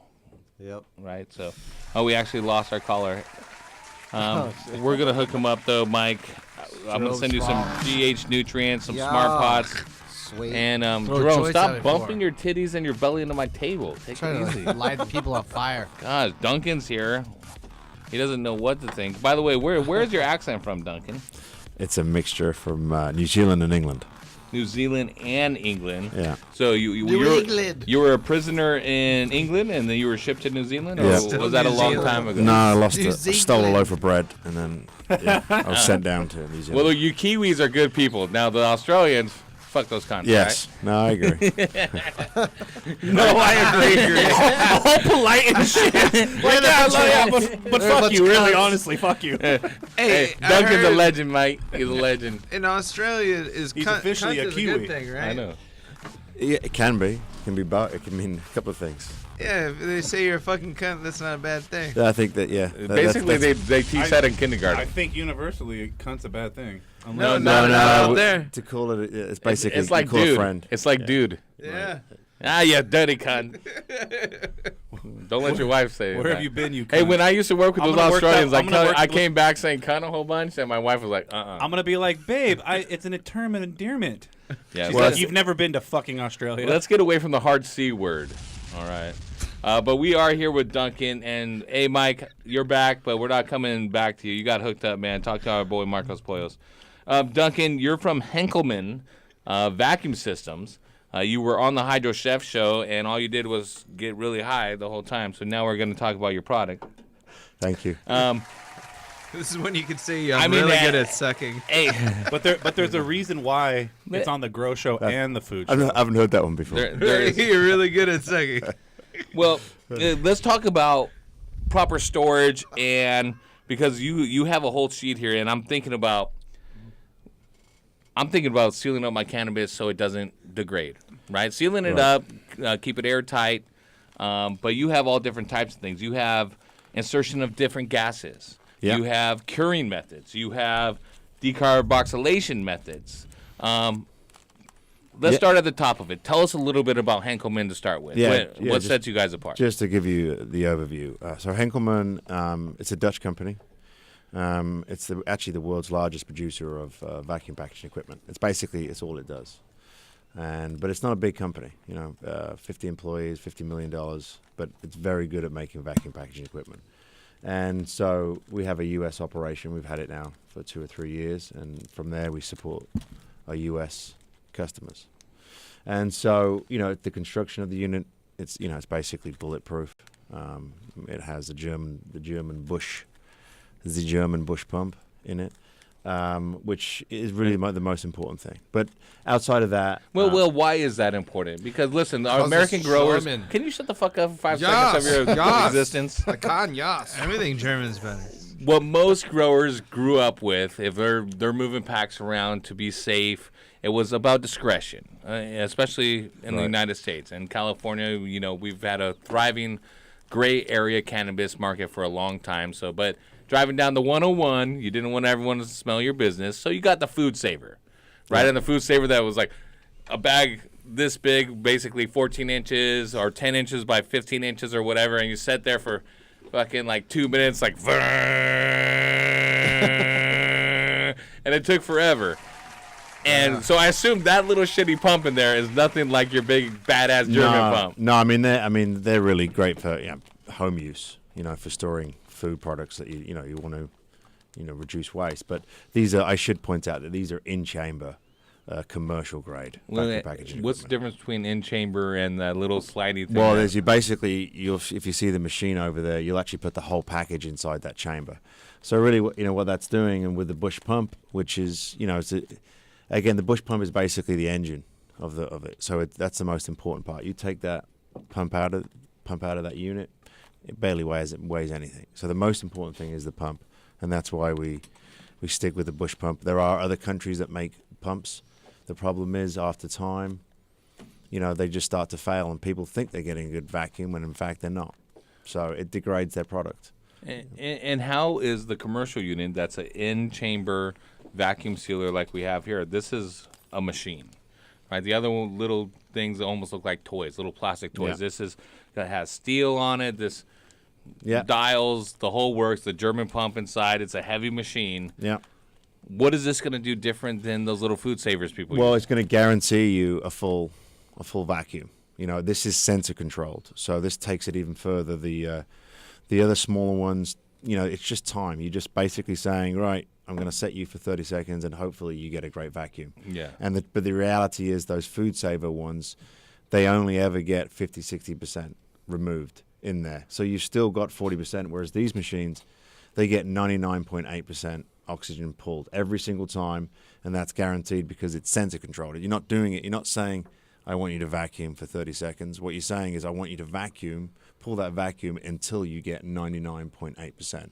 So you're getting accuracy, but most importantly, and to make this more scientific for when you're trying to extend the shelf life, is you're getting a repeatable process. It's not, then that if something's right or wrong with the product, it's not because of the packaging, because that you packed it at 99.8% on what date, and also how much gas you actually flushed in it, because it's the same thing.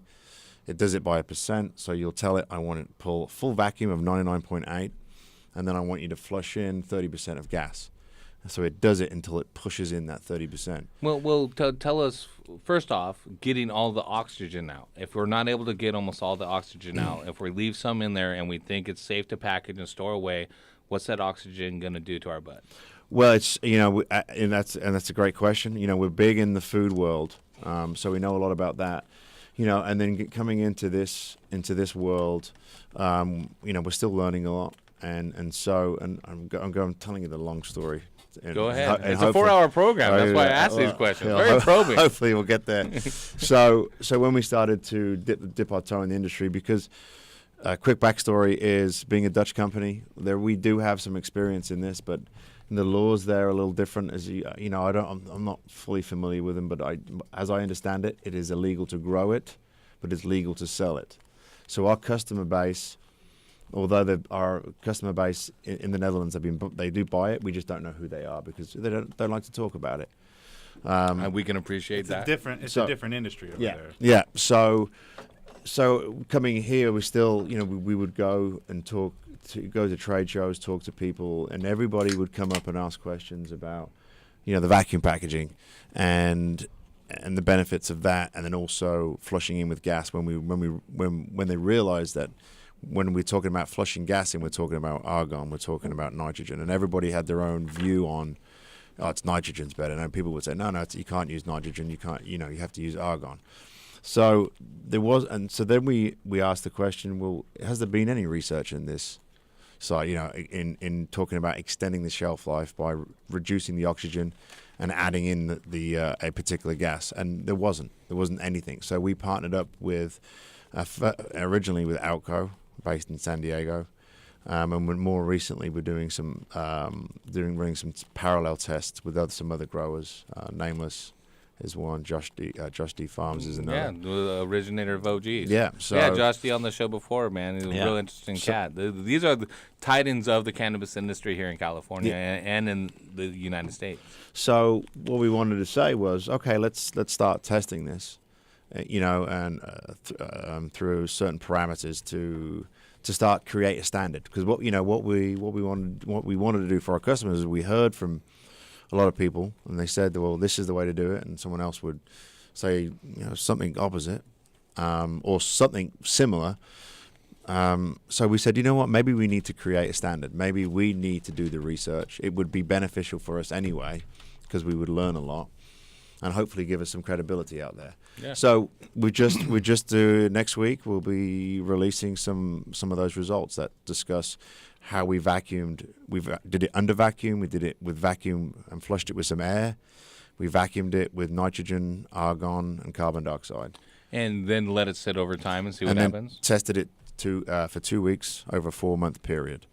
And so it came out with some really interesting results. Can you give us a little peep into that, or is it? No, I can give Let's you. talk degradation. Yeah. So, so basically, there's some of the test results are right there. But I have them here. Yeah. So we're running more tests in parallel with this just to get more definition on what that looks like. But if you look at the degrading level of it, you'll see. I think it's on the top one, the terpenes.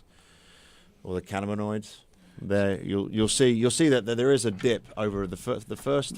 So hold on, explain this graph, because off Jump Street, we all start at the same point. We have the same flower, and we vacuum it, right? Or we put it with the gas, and things go up, then it goes down, and then goes up. Yeah. So this is a curing process. I'm seeing the graph for curing. Well, and that's the interesting byproduct, which actually really makes this. Very intriguing is the fact that what we have proven that under some form of gas, you can affect the terpenes. So you can, while under packaging, manipulate terpenes by using some sort of modified atmosphere packaging. That's what we discovered. And with this, does it matter the temperature at what it's stored at? Was this at room temperature or in a freezer? That was at room temperature. Okay. But although the thing is, all we're trying to create is simply a standard for someone to say, here you go, this is a benchmark. Now, if you want to, start, adding your product slightly, wetter, more moist or drier, that's up to you. But, here's a good starting point. This is what we know. And so they will then take it from there, and we'll continue to try and get as much feedback as possible. Being the devil's advocate a little bit now, the turkey bag kings out there, right? They put it in turkey bags, they wrap it up, suck the air out with their mouth, right? Put all that hair from the tree in their lungs. Put it in their trap bag, dog hair, and go down to their local spot and try to move their packs as quickly as possible. In today's day and age, they might not go as quickly as possible. What is the argument for those guys?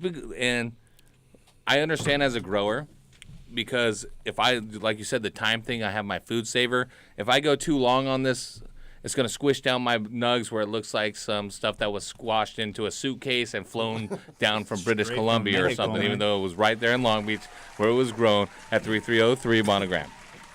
Where's that? It's not Duff's house, don't worry. But so first off, can I preserve the structure while still vacuum sealing with the Henkelman? And the argument to vacuum seal over other storage processes, whether it's turkey bag or even jars or whatnot.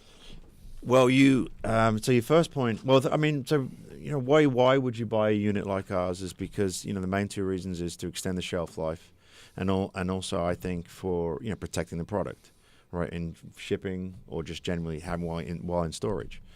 So, what was your first question? Can we take the air out of the bag without destroying the structure of the bud, without sucking them down to where a fucking eighth is basically this big? Or we got a giant, pound football when you take it out. You know what I mean? Can we preserve the structure of the buds while still taking the air out? Yes.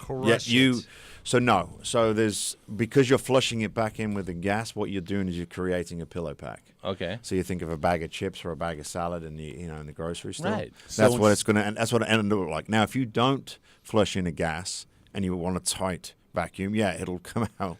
It'll turn raspberries into jam for you. So this is where the machine comes really effective and handy in the culinary world. What do they put in chips, by the way? It's not air, is it? I think he'll probably know. I think he probably sells some of these chip companies. I can't tell you. I don't say what chip companies. It's definitely not fart gas. It's aerated cocaine. That's why you want so much of them. I think so. Go ahead though, Duncan. So and then Frito-Lay. and so the second part of the question, I think, what you're with a turkey bag, if you're moving product pretty quickly, and then it just becomes a vessel for moving it from A to B, right? But if you are looking to extend the shelf life because you don't want to, once you harvest, all of a sudden the prices are low, you just dump it on the market and get a low price for it. What you can do is you can use one of these methods that we are recommending, put it into a proper vacuum seal bag or even a glass jar. We can talk about glass jars because you can vacuum seal in glass jars. Nice. Yeah. And then they can just sit on it, and that can be depending on how they package it with what gas. It could be maybe 12 months. Those tests are still ongoing, but what we know is we're in that 4 to 6 month mark where you still get a great product. So they can hold on to it, and then when the prices go up, so you have a time machine. Basically. Wait for the prices to go up. So Duff's uncle that put it into a 55-gallon drum and buried it with their AK-47 and their silver bars for next season. That wasn't a good idea. You could have just bought a vacuum. Wait for the prices to go back up. Hasn't happened yet. I got a question. I got a real question here. Okay. What are the stats? Just ask it really if you're gonna really ask it. Of how many people this is kept out of prison? That's a great question. Do you have those available? Yeah, I'll just pull them out. Yeah, let's do this. Let's do an example of this, Duncan. We actually have some Duff that was grown by Dr. Duff himself. This is actually some fire gelato. Do not ever tell Duff that any of his shit is fire. Let me get myself fired up. You can watch right here on Dr. Duff. Grab this camera here so we could have Duncan. Saint, turn on the auxiliary light, please. We're also going to be live on Instagram right now with an example of the henkelman vacuum. Henkelman. Hold on, here we go. They need to have bags that look like there's just like Dr. Duff, here we go. Go ahead and hold this for the henkelman. Okay. Go ahead. Not just a vacuum, the bud in the vacuum. There it is. You want to see it? Got it. Who is Henkelman, by the way? He's a bad motherfucker with a bad knee. He's an OG? He's an OG. He's a 6-year-old motherfucker with a bad knee? Basically. Pull the oxygen from back. All right, here we go. Duncan is firing it up. Oh, wait, all the lights in the studio just dimmed a little bit. How much wattage does this pull, Duncan? I haven't even started yet, so you just wait. Well, is this 1,200 watts or less? No, it's less. It will be fine. Ready? All right, he's about to fire it up. Let's hear how loud it is. It's not loud at all. That's fine. Wait, are you done? That's a vacuumed it. Is that 98% right there? No, that's 60% because I don't have a gas. Okay, so I don't want to kill it. So it's actually telling you how much air it's pulled out as you go along. Yeah. As you go along, you'll see that. That's amazing, dude. That's amazing. That's amazing. That's California gold. You mean to tell me that the air left that bag and is in this bro? That's amazing. So as it goes up, it shows you the numbers. All right, now here's the real test. With your fingerprints, put that in a package and mail it to New Zealand. If it gets there, you're good. We'll take 4 machines. You got it, Duff? You got it here. Bring it over here, Duff. Grab it. Grab the piece. Let me see. Dr. Doofus in the house. Well, this looks good. Now walk into a police station and see if it works. Walk by police dogs. The dogs ain't going to be barking. So hop on the airport. At 60% here, Duncan. Yeah. And this is sucked out pretty tightly. Yeah. Right? So here, get on over on your mic. How does it work with powders? And so at 60%, is that what we're getting without a gas on most of our other food savers, or even less than that? I'd probably say less than that. I mean, you can see, and the only reason I did it to 60% is because I didn't have the unit hooked up to a gas tank, and I didn't want to destroy this by taking all the oxygen out, because it would really get tight. But you can see, you probably see from this, I don't know if you can see on the camera there, but that's 60%. That's 60%, but that looks pretty tight, right? Yeah, you can see it right there. So if you didn't know, you'd probably say, "Oh, that's a good vacuum," but in reality, that's what your food saver is getting. But that's 60%. There's still 40% oxygen in there, right? So there's still it's not really doing anything for the shelf life. You're not really doing anything more than holding it in a Ziploc bag that you didn't vacuum seal. Now let's talk about packaging jars. Well, get on the microphone, Devin. Oh, this is badass. He's about to put some ball jars in there with the lids. And oh no! And I've already been there, done that with the fucking food saver. We put the little attachment on, with the little hose, and you're like, wah. This takes it to the commercial level. This is gonna make that tuna can weed out of style. When you can get shit in sealed jars like this, and it'll last weeks, months at a time, that shit takes it to the next level. So it's actually going to suck all the oxygen out of those jars. All right, let me get fired up on my next live video here. Okay, he's getting excited. All right, hold on. I added some music to it.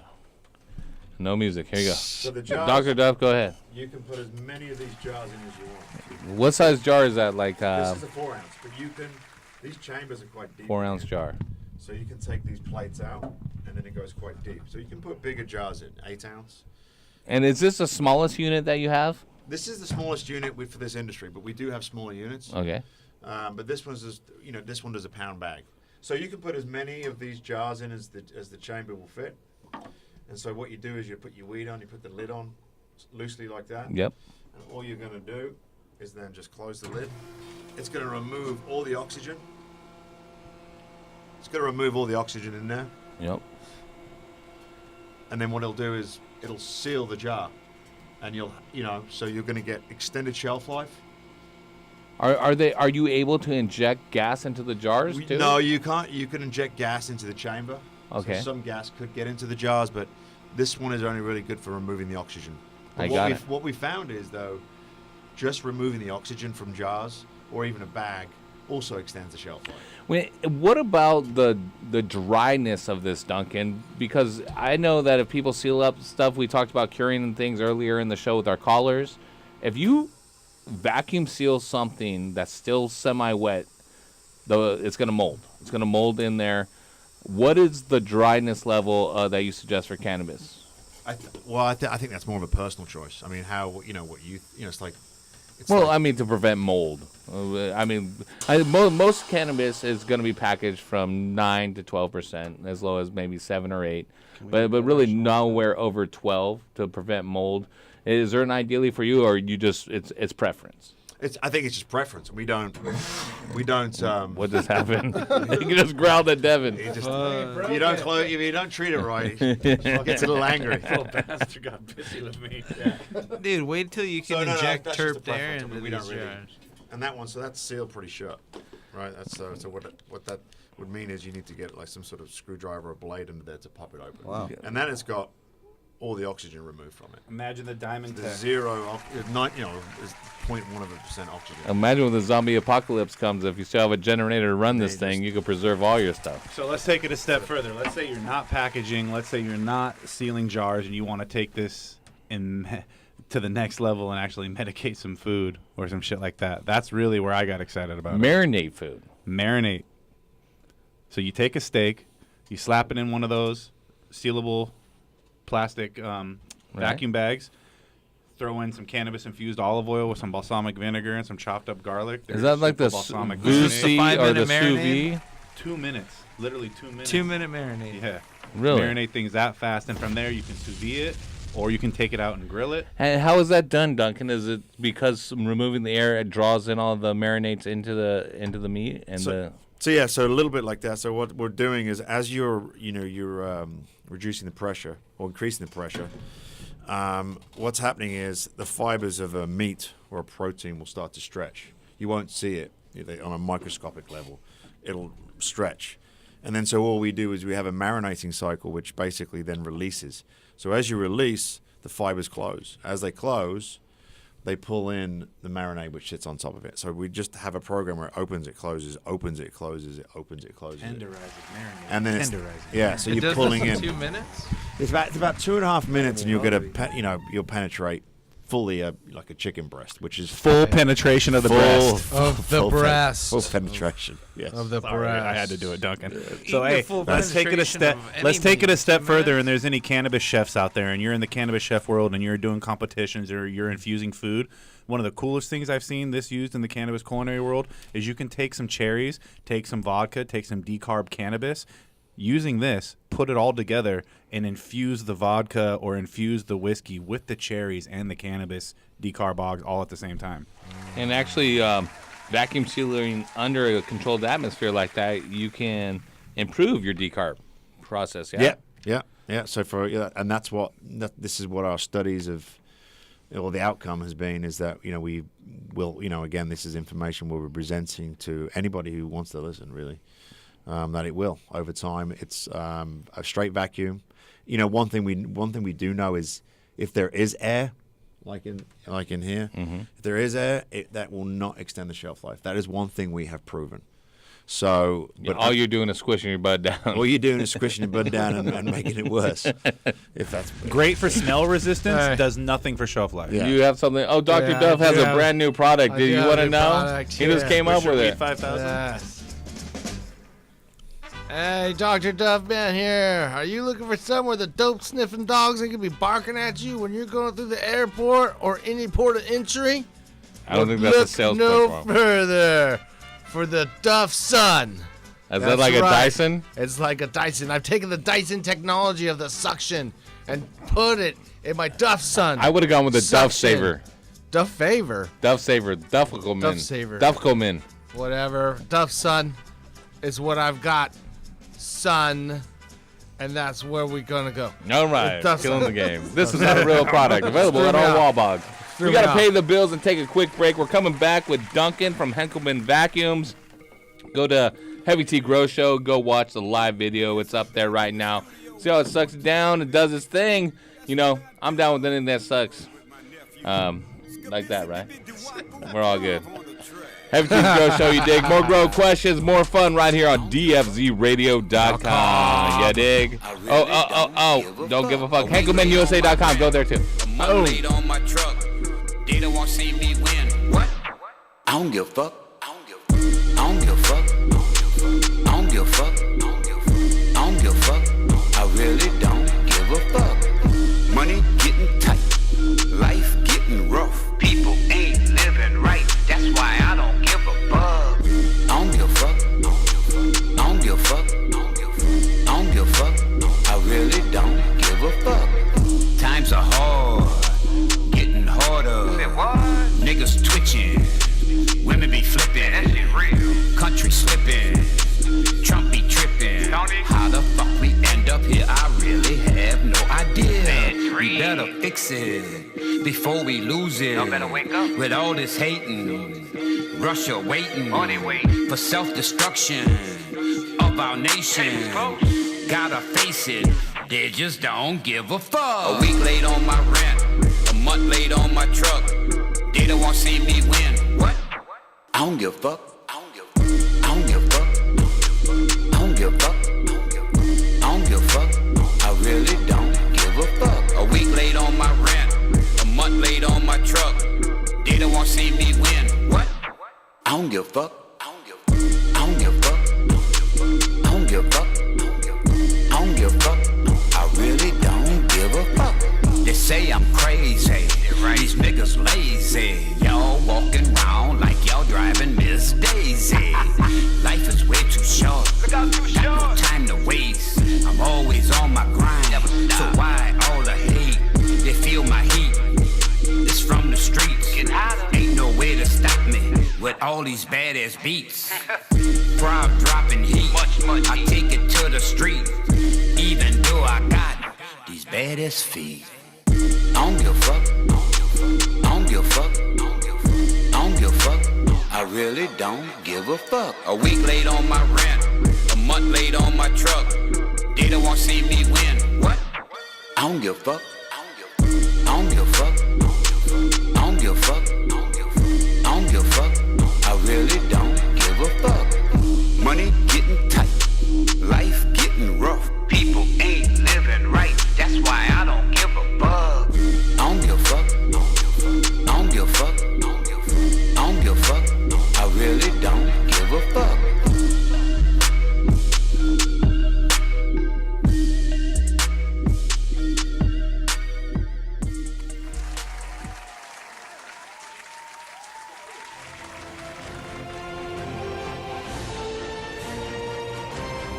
DFZRadio.com.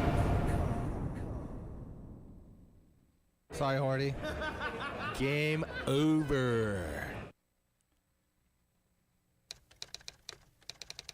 Hey, Dr. Duff, are you signing up for another one of those internet dating sites after your divorce? Nah, I'm just ordering these freaking douchebags from China here. Just gonna be saving a lot of money on it. About $1 a bag. Did you say douchebags?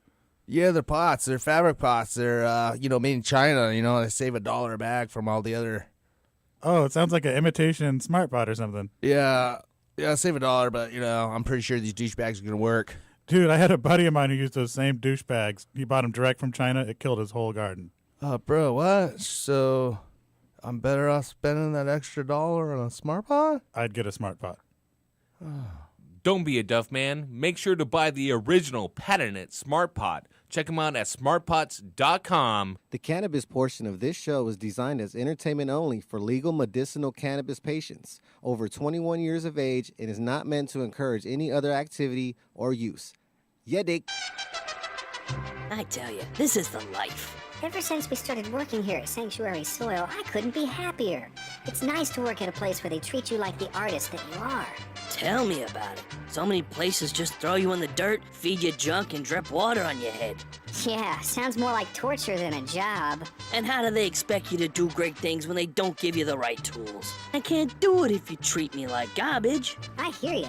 You give me the highest quality organic materials like woody biomass and grasses, put me in a healthy, clean environment, and I can practically poop gold. Not to mention alfalfa meal, arborist material. They even bathe us in a healthy biological tea full of enzymes and other good stuff. I get a little choked up just thinking about how all those customers are gonna benefit from the hard work we put into providing them with the best products available. I just wish more companies were like Sanctuary Soil. It's nice to work with people who care about their customers and care about the environment. Yeah, this is the life.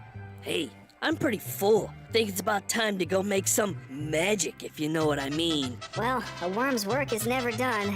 See you in a few. You got anything to read? This could take a while. Sanctuary Soil's Buckaroo brand premium worm casting, the all-in-one soil amendment that's safe for the environment, children, and pets. For more information and to see a list of current retailers, visit our site at sanctuarysoil.com. Hey, man, started early, huh? Hey, I'm in the zone. Dude, this shit is You're listening to Heavy T's Grow Show. Call in right now, 562-653-0707 for your chance to talk to Heavy T, Horty Chris, and the Duff Man only on DFZRadio.com. Coming to grips with measuring pH is a fundamental part of ensuring a successful crop. Of course, having the right nutrient mix is important, but without a slightly acidic pH level, plants won't receive optimal benefits from the nutrients supplied. Blue Lab has a range of pH measurement tools available to help both the commercial and small-scale growers. These include the Blue Lab Guardian Monitor, the Blue Lab Combo Meter, the Blue Lab pH Meter, the Blue Lab pH Pen, and the Blue Lab Soil pH Meter. For more information, visit us online at getbluelab.com. So you're big time, huh?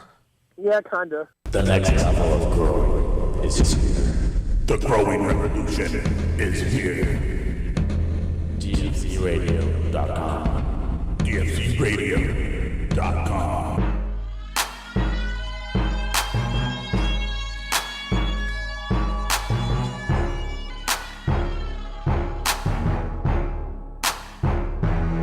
Side diesel in my blunt, purple drink in my cup. Someone tell the DJ, crank it on up. Side diesel in my blunt, purple drink in my cup. Someone tell the DJ, crank it on up.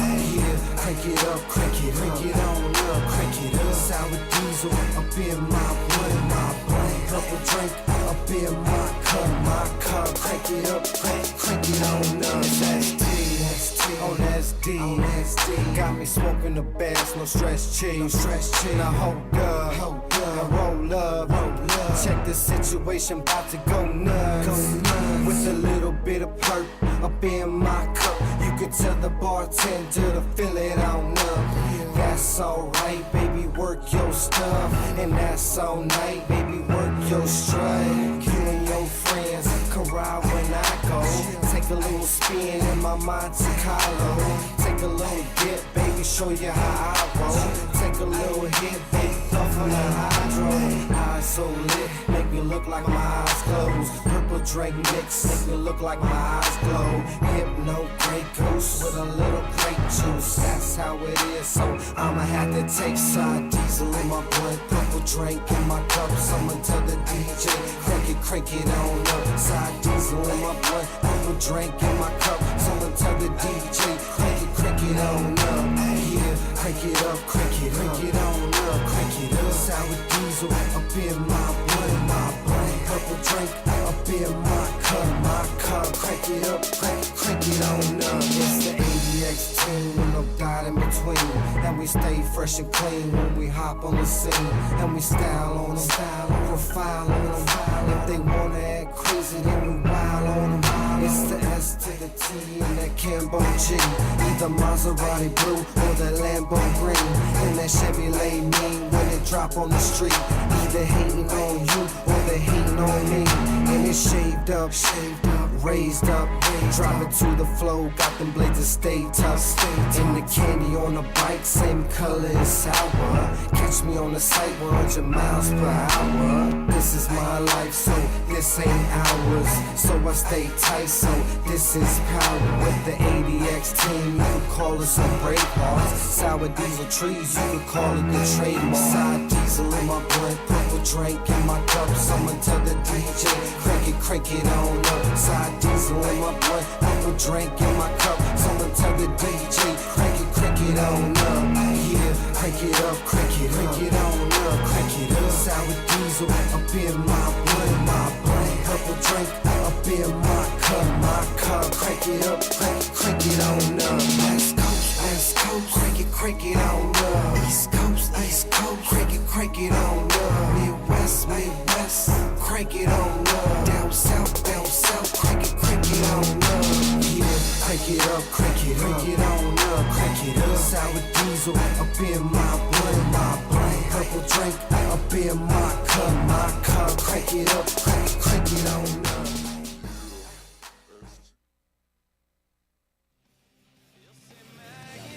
All right, we're live, guys. We're on the air right now.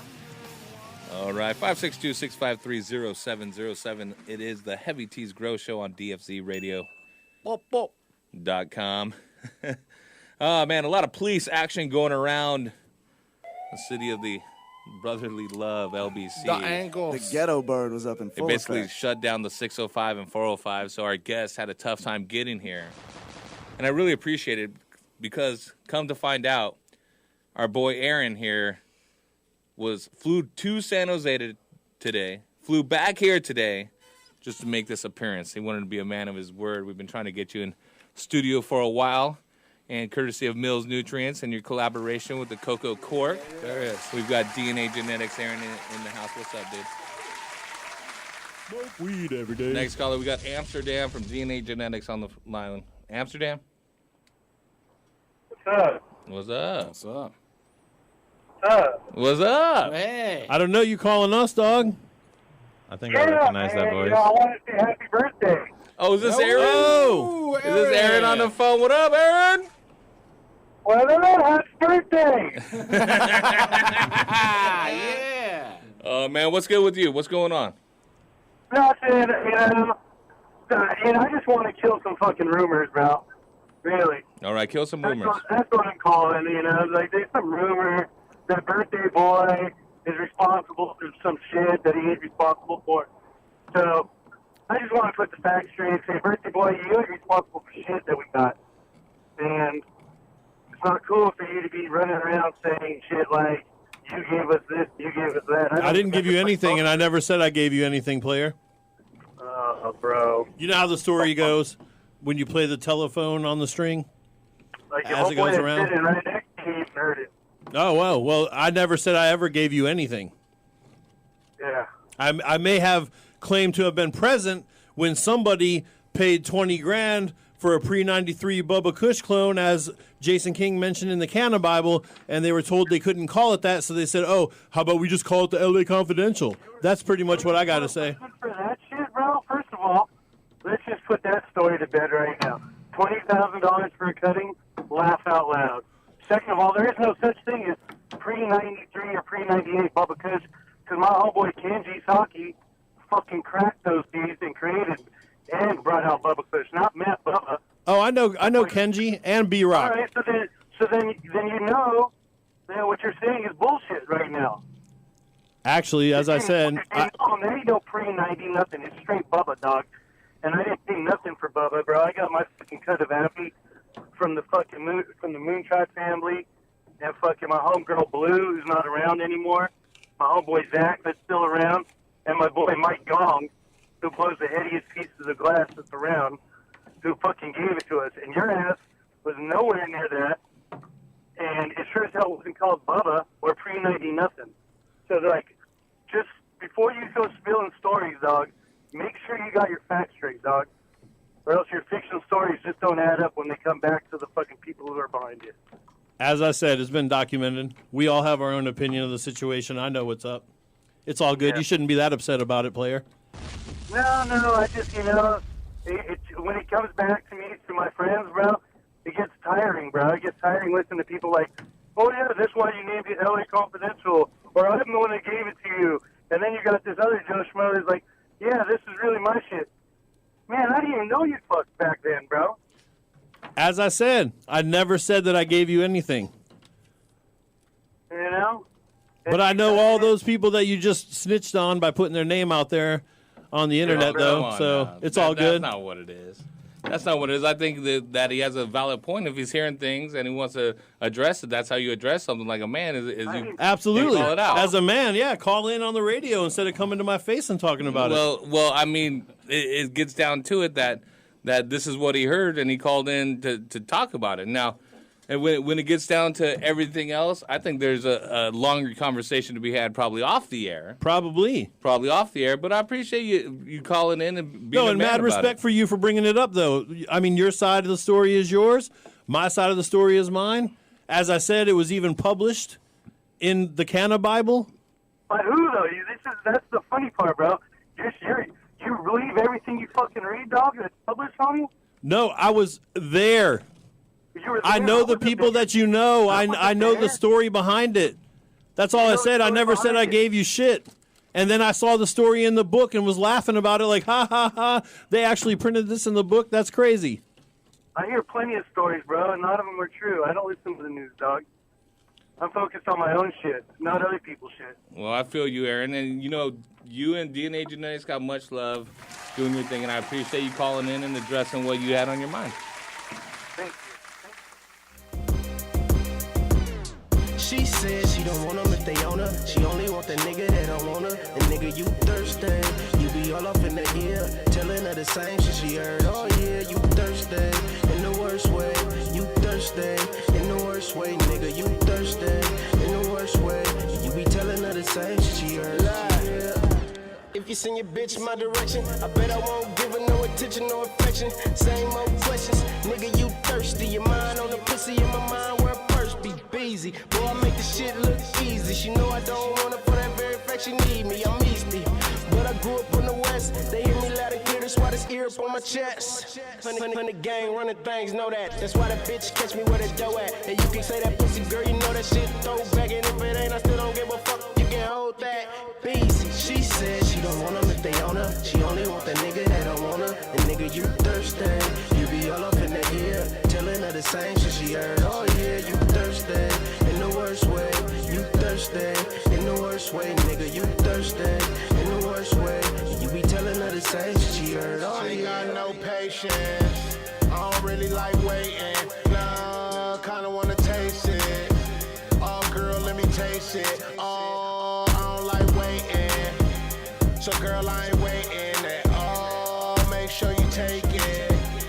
Make sure you take it. Oh, I work, I lay that pipe, you gon' get it. Bosco, 100 strokes to the bitches. I ain't with the bullshit. Here, Devin, let's smoke some of this.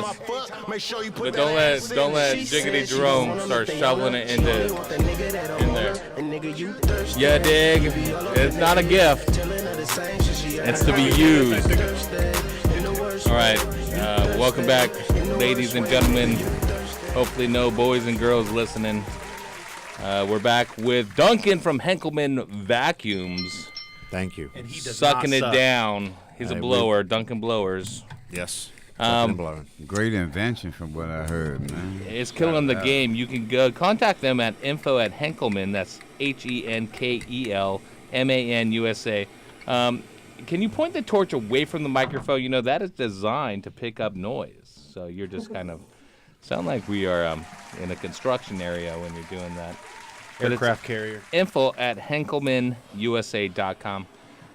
Duncan, if people want to get a hold of you, do you guys distribute through like Sunlight or anywhere? Yep. Or? Sunlight, Hawthorne. Contact them. They have everything in stock and ready to go. What about demos and things? Because this is not a cheap unit, inexpensive unit. I didn't mean cheap, but inexpensive. Yeah, you, I mean, you it's, get what you pay for. But if someone wants to have a demonstration, are you able to do that? Yeah, I mean, you can come to us or come to Hawthorne, and yeah, we can definitely set something up. All right. Hey, did Jiggity Jerome just slam the door because he was all upset? No, I think we might have shot on his parade, but Yeah, I think if I you took want a his seat. if you want a Henkelman demo, you can go ahead and hit up the Hydroponic Chef in the DM. We'll come out to your store, out to your facility, out to your grow. We'll show you a Henkelman demonstration. And if you're in the food world and you want a little demo too, you're not out of the category too. We'll do some infusion methods with you. Nice. All right. And then hey, check out their booth at MJ BizCon too. If you're out in Las Vegas next week, it's going down at the premier cannabis event of the year. Come say hi. Yeah, we're there. We're set up. So happy to answer any questions, and you can actually do. We'll have machines there to do some demos as well. Can you bring weed into the MJ Biz conference or no? Probably not. As your attorney, I advise you not to bring packs into the MJ BizCon. Let's do this, guys. I promise you a giveaway.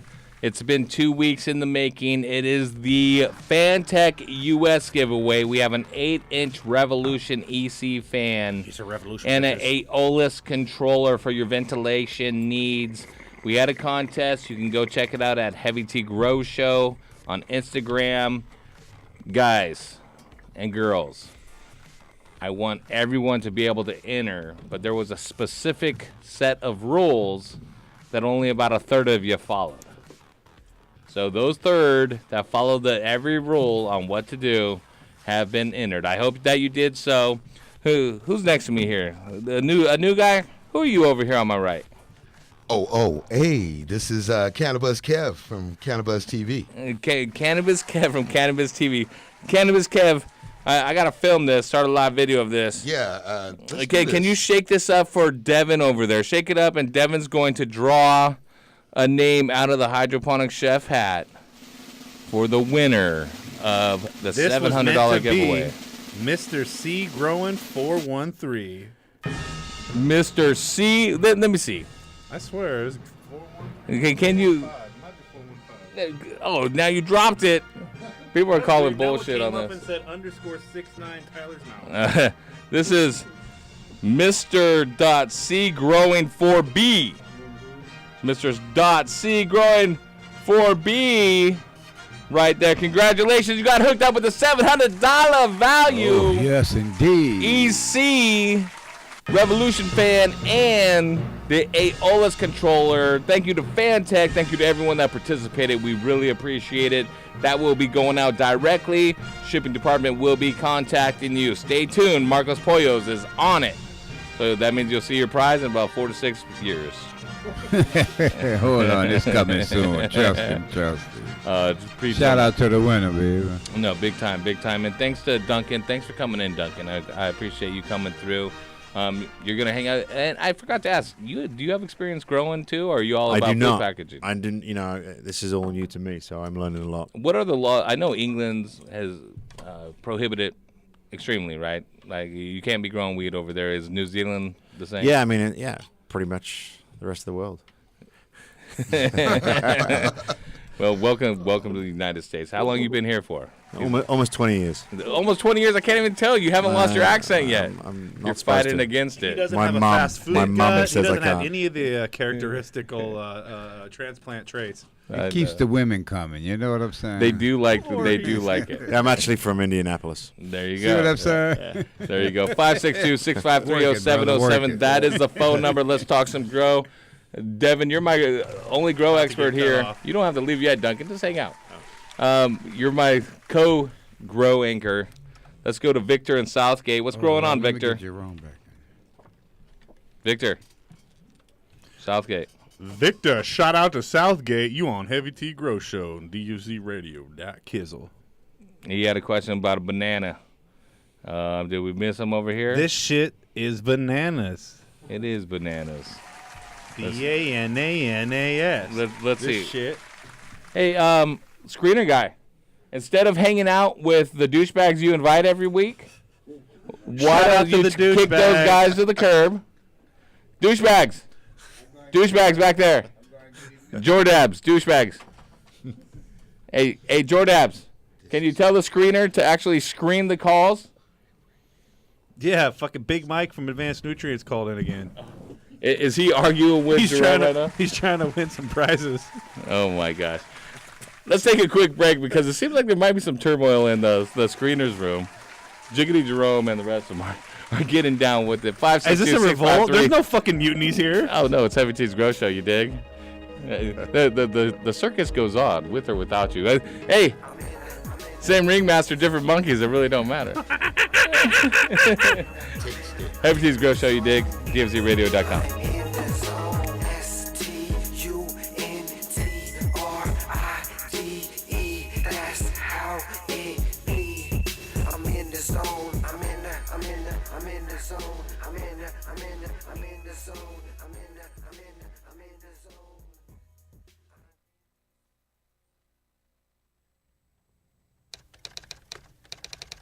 Hey, Dr. Duff, are you signing up for another one of those internet dating sites after your divorce? Nah, I'm just ordering these freaking douchebags from China here. Just gonna be saving a lot of money on it. About $1 a bag.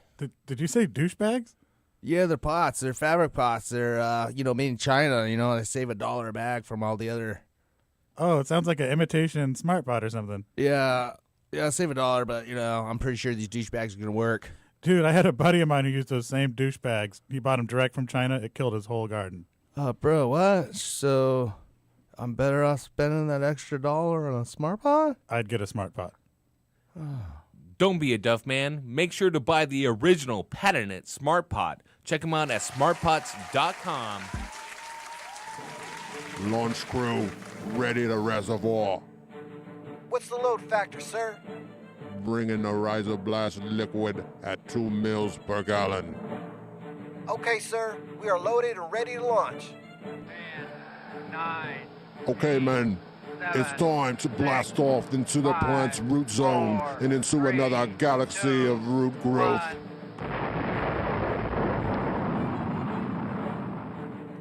Rhizoblast is a proprietary blend of seaweed and the single-celled algae chlorella. Chlorella's abundance of amino acids and minerals contribute to its value in hydroponics. The benefits used in Rhizoblast are explosive root growth, the use with any growing medium or hydro system, its ideal use for transplanting, and the enhancement of your plant vigor in fast-flowering plants.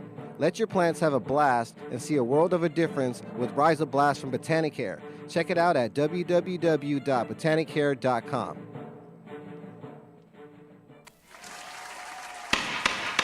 You may proceed with your question, Mr. Matson. Thank you, Your Honor.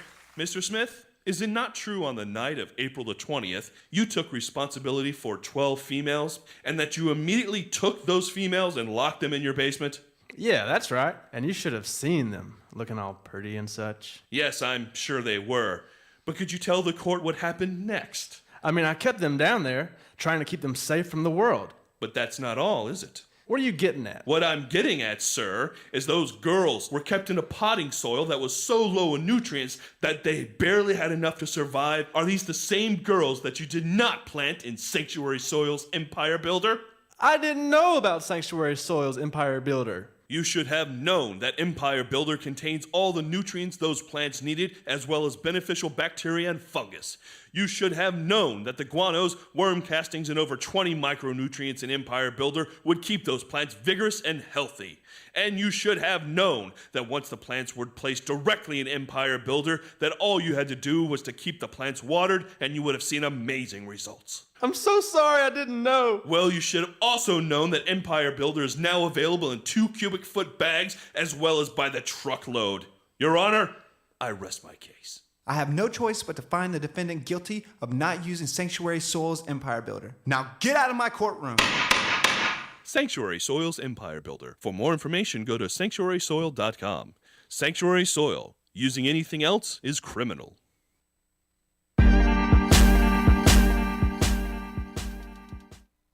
Hey man, your garden smells amazing this year. What are you doing different? Haven't you heard? We've been using the Turpinator. Did you say Turpinator like terpenes? Yes, exactly. Turpinator is designed to increase your plant's terpenes, which are responsible for everything from how your plants smell to how much flavorful oils they produce. Basically, Turpinator is the one-stop shop for an overall quality increase for your fruits and flowers. That's awesome. You know, I can tell the Turpinator has not only increased the oils in all your herbs and flowers, but it looks like it's going to increase your dry weight as well. And dude, don't even get me started on those crystals. They look like mini icebergs. Well, you better hurry up and get on board. It's flowering season right now. And since Turpinator is made right here in Sonoma County, you can literally find it in any hydro store in town. Boost your plant's oils and bring out flavors that will drive your friends wild. Turpinator. Sticky is an understatement. Every Wednesday night from 6 to 10 Pacific Standard Time, who's hooking you up with the dopest grow knowledge and the freshest grow gear? Heavy T's Grow Show. Thank you Yeah. so much. I love it. Hey, every day. Thank you for Every the Wednesday. thank you for the birthday. Hey guys, it's Heavy T. As a longtime cultivator in both small and large gardens, both indoor and in greenhouses, I know the number one factor for being successful is to maintain an ideal environment and optimize my airflow. That is why I use and recommend FanTech controllers and EC fans. As the original inventors of the inline fan way back in 1974, FanTech uses the highest quality German motors and has revolutionary impeller technology. The EC fan creates the most efficient and powerful airstream of any fan in its class. And with the new Aeolus controller, maintaining the ideal environment has never been more simple. The Aeolus, with a variety of modes, allows me to control my exhaust and intake fans along with my dampeners from one easy to set up and use interface. And with the 2 expandable channels, I can maintain temperature set points in 2 separate spaces. So whether you're a hobbyist in your garage or a commercial greenhouse grower, it's simple. Use what the pros use. Use the FanTech EC fan and Aeolus controller. And if you're a retailer, contact Rambridge, Savant Plant Tech, or Garden Rebels Distribution and order yours today. Fan and controller sold separately. That was awesome. You are listening to the Heavy T Grow Show. Call in right now, 562-653-0707 for your chance to talk to Heavy T, Horty Chris, or Dr. Duffman. Killing it. Have you ever been interested in gardening with dry fertilizers? Well, you're not the only one, and let me tell you about Vermicrop Organics and their line of organic dry fertilizers. Healthy plants with a simple 4-step process. Step 1. Just measure out a half teaspoon per gallon of soil or 2 cups per 12 square feet of soil surface area. Step 2. Apply evenly to the soil surface. Step 3. Blend into the top layer of soil to avoid caking. Step 4. Water thoroughly. And that's it, simple as that. Great for vegetables, fruits, flowers, potted plants, trees, shrubs, annuals, and perennials. It's Vermicrop Organics VermiVeg 744. Along with the VermiBloom and PK Boost, you will have a complete line of organic nutrients and a garden that will thank you with a great harvest. Looking for an even simpler way? Then check out the Vermiall 666. This game-changing mix is formulated for all stages of growth in the fast-paced garden of champion vegetable and flower growers. And check out the VermiBat Guano Fertilizer and the VermiBlood Blood Meal Fertilizer for feeding oversized, nitrogen-hungry plants. Learn more at vermicrop.com. That's vermicrop.com. Boom! Happy birthday! Hey, yo, this is Spanky Hayes, motherfucking Spanky Hayes, funny motherfucking Spanky Hayes. Shout out to DFZRadio.com. Yeah. Naps. Knock off. What up, Saint? And we hustle. Hustle hard. Team ADXN. Hey, oh.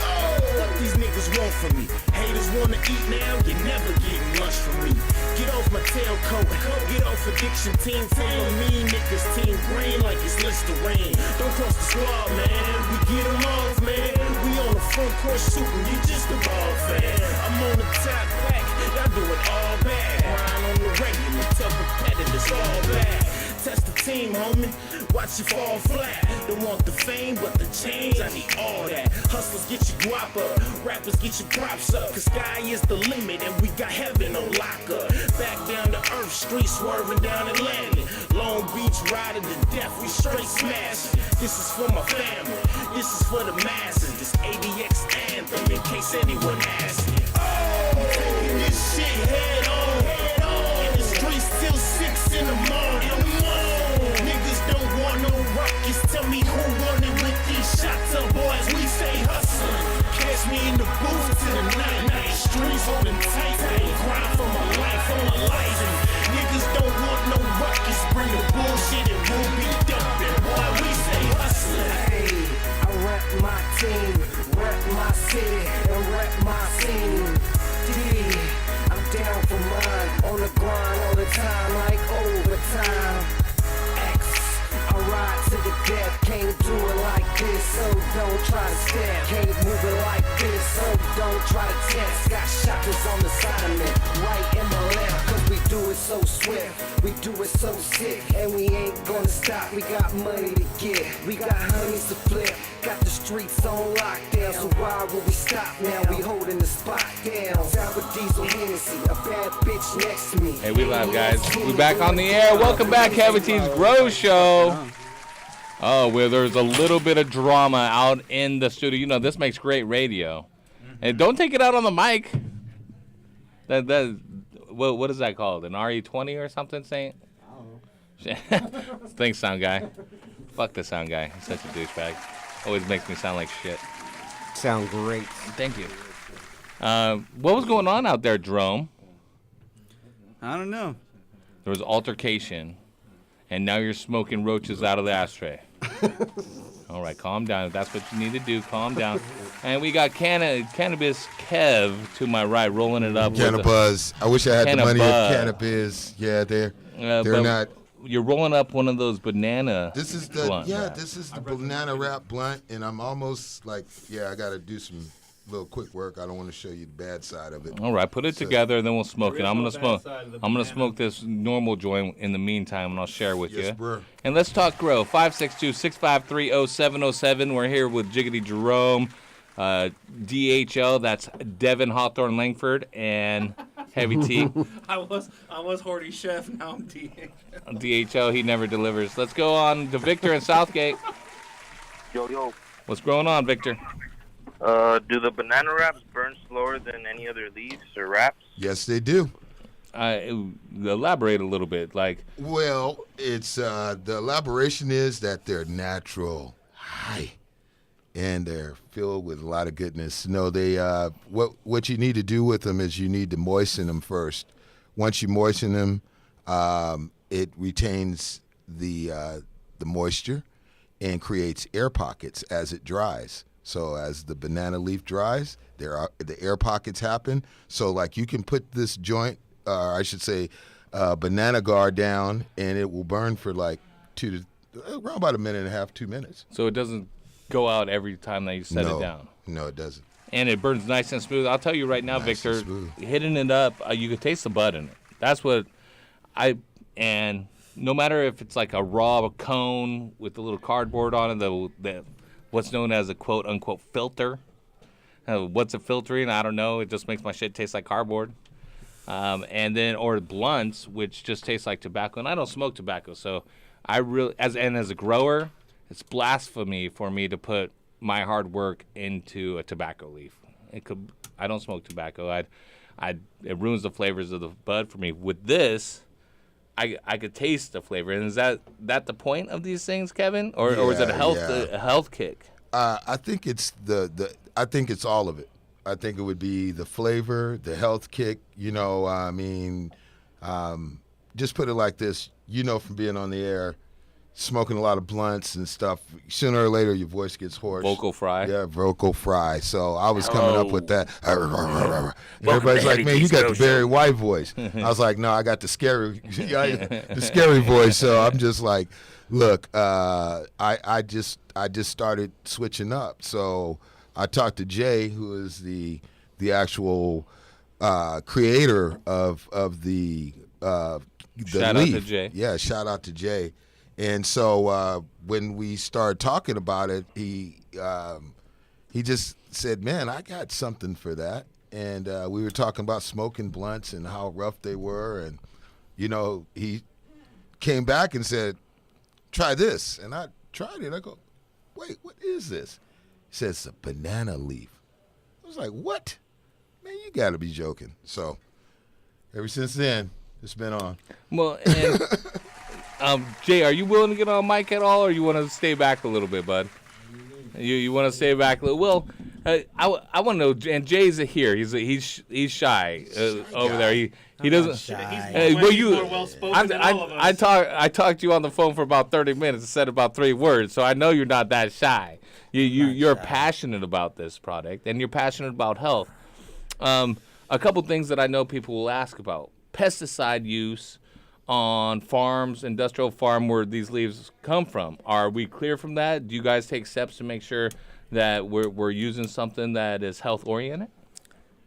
These plantations are in the mountains where the subtropics, basically everything's organic, everything's natural. We're in subtropical weather, so it's not needed.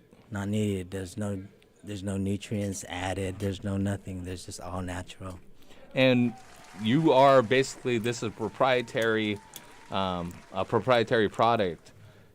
What gave you the idea? Were you just in the tropics smoking a bunch of weed and you're like, let's roll it up in some of these leaves? No. I was in my garage and I basically, my chest started hurting because I am a small business owner as well. And I had gas stations and I smoked all the wraps. I've smoked all the backwoods and I started getting a lot of chest pains. And basically, I just went back to the roots. You know, before there were paper, there was just leaves. And I decided that, you know, the big companies out there that are gaining from popularity and basically the misconception of like what's really good out there is what's good for you or is what's good for everybody else. So that's what you have to decide. Ours is all natural. Well, what is that over here? Are you serious over here? Hey, is this guy Cannabis Radio over here? This is your first radio? Streaming the show in the studio. Oh, yeah. Jay, though, sit down real quick because the proprietary way that we do things, it's volume. Go ahead and turn it down, Kev. Go ahead. So, thing on the side. Hit lower. And there we go. Damn, dog. 2008 called and they want their phone back. What are those tiles over there? Is that a Microsoft phone? That's the Microsoft here, style. Get this guy something to wet his Android. whistle a little bit. Here you go. There we go. Here you go. Get him a Miller Lite. It's like water. Try it out. Here, you got another one of those, man? That felt cold. No, they're in the fridge. You go ahead. There we go. I'm gonna go back. I'm gonna go back there real quick. But Jay, first off, the idea of finding an alternative, turning to the banana leaf, and figuring out the correct way to consume it, but also the way that you cure it, right? This is a process that you've come up with to make the smoking experience with this product that much better. Right? Can you tell us a little bit about the process of that, or is it? It's proprietary, but you know, before it goes into packaging, the final result is at its cured state. The leaf itself is dormant. They're sleeping. The cells are sleeping. Otherwise, I would have to use like preservatives, and preservatives are synthetic. They have a chemical to them. You're combusting chemicals, and that's what we don't promote. We promote all natural, and our leaves are basically set forth for the consumers to decide, you know what, the taste is there, it takes a little extra time, but it's all worth it because your health is at stake. that's basically the big picture, you know. I get it. It's a health kick, but for a connoisseur of cannabis to truly be able to taste the bud and smoke it in a communal form. If you smoke out of a glass and you pack a big old party bowl, you char it up and everyone else is just smoking your char after that. If you smoke a joint, a spliff, a blunt, you know, I think we talked about it. We're in our 40s, but growing up, our experiences with cannabis to start with are a communal aspect. You know, you're not just sitting there playing Sega Genesis, smoking by yourself all day. You go with your friends, you go to a party, you take your sack with you, you roll it up, and it's a communal thing. But most of the time, the person outside getting the first hit, no one else tastes the weed. With this, you taste the weed all the way through the entire time. Experience that, you know, I'm hoping that everybody experience.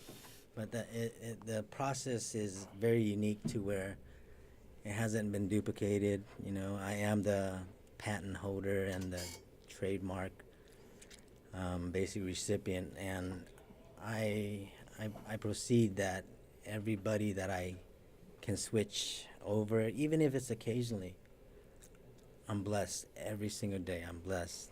Well, you brought plenty of samples, and I'm going to let some of our listeners try them out tonight. I'm going to send a couple to our listeners to try out.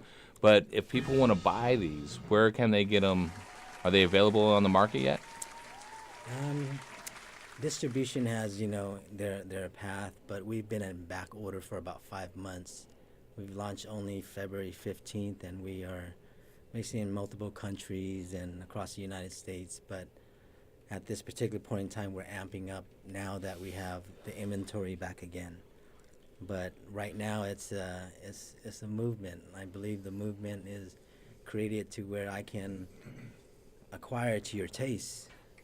I can be reasonable in the judgment that you are happy in what you do, and that's all we ask, because we're a community.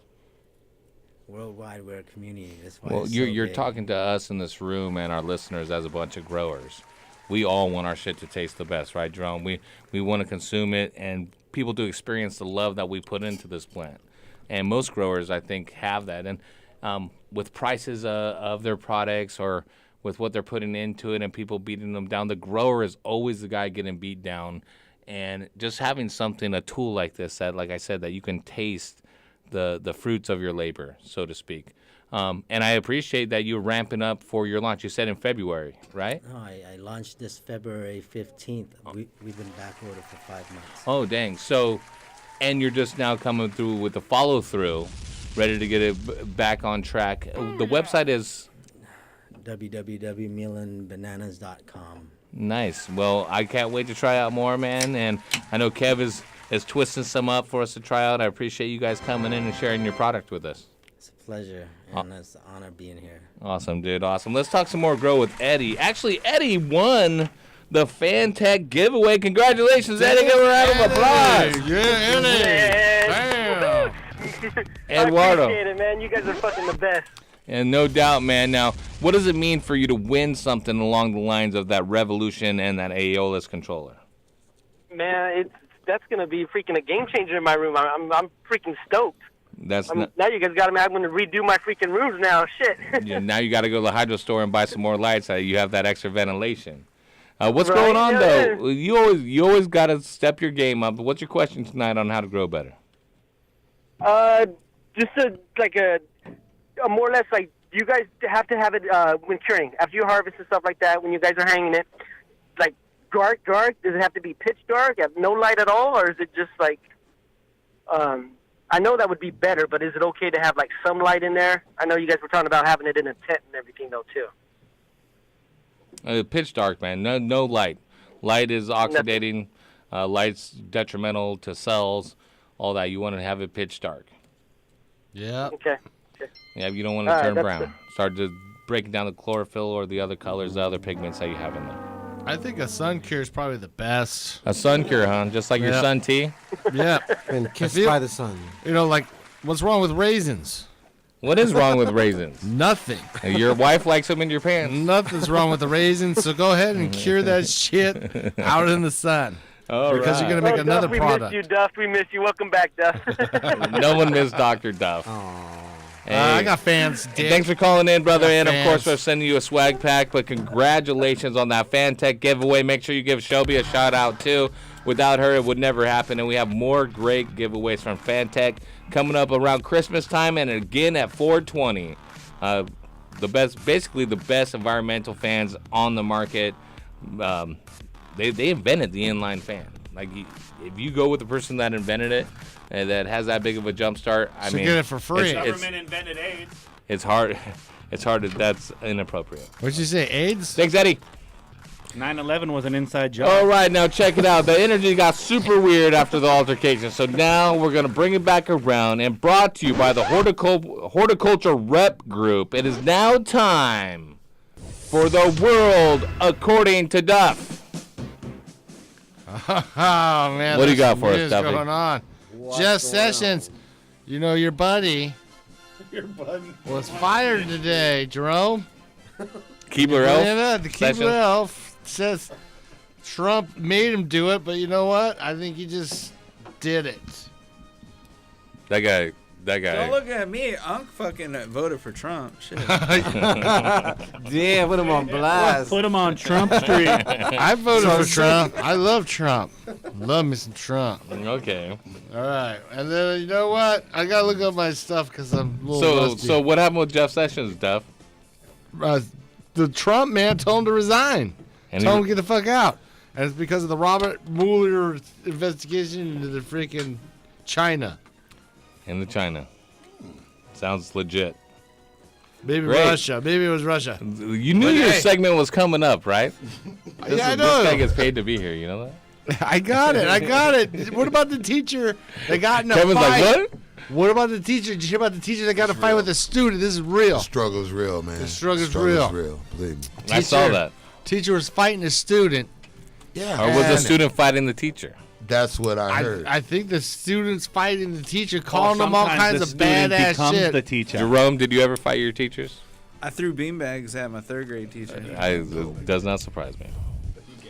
So, Duff, what happened? That's crazy. Well, anyways, he got all racial on his ass, and then fucking the teacher had to step into him and be like, teach him a lesson. You don't get racial for this fucking shit, you little youngster motherfucker.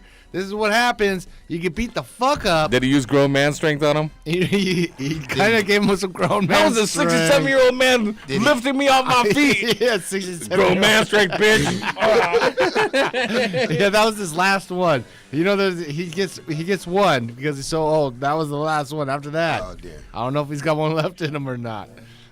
Anyways, he's got a GoFundMe page, and he's got, he asked for $50,000. He's got over $100,000 in his account to fight this freaking lawsuit that's going up against him with the school district. Yeah, allegedly the kid threw a basketball at him and started yelling racial slurs at him. Yeah. Which I believe both of them were African American, weren't they? Or Let's no? take it Were a they? step further. Who knows? Allegedly, that teacher had his ass jumped twice in school already. I don't judge. I'm just saying. No, there's another video. How much more can you take? You know what? There's another Don't video. make me take my belt off. Hey, Don't make me- again, that's a belt. microphone. It was a That's a backhand. microphone. Yeah, that blows people's mics, I their do this speakers every out. week, and they still have me back. Alexa, Yeah. lower the volume. Right now, Alexa's lowering the volume. Alexa's Absolutely. they're like, I can't repair the speakers that are blown. Sorry. That's what Alexa says. This is yet another reason, probably, for argument not to arm teachers, because you probably It would've just blast killed that him. kid in It the would've face. killed Be like, I'm getting $50,000 a year, and I'm a year from tenure, and they said they're fucking putting me on part time. This little fucker just put his hands on me? Yeah, little fucker. Yeah, and it's because I blame the parents. There's no consequences left anymore. I at do home. blame the teacher's parents. They said not to whoop them no more. They teacher- said no more whoopings. They'll be better. Just talk to them. Hey, I everybody's- just heard it. I whipped my kid's ass. My 2.5-year-olds just felt like what his dad's hand on the little bear butt felt like. He goes 40 style boxing Yeah. with him. And even though he's in a wheelchair now, he's gonna be all right. Hey, I got another story about Vegas, because everybody's going to Vegas this week. Yeah, Viva Las Vegas! Party! Las They Vegas. just opened up the world's largest dispensary because it takes 113,000 square feet to fucking sell people a sack of weed. There in Vegas, it does. And that's the world's largest dispensary. It's called Club 13, I think it was. No, Planet 13. Oh, 13 for marijuana. 13. M is the 13th letter in the alphabet. Oh, wait, that's in my name. I'm an idiot. Why am I? Oh, yeah. Well, anyways. Yeah.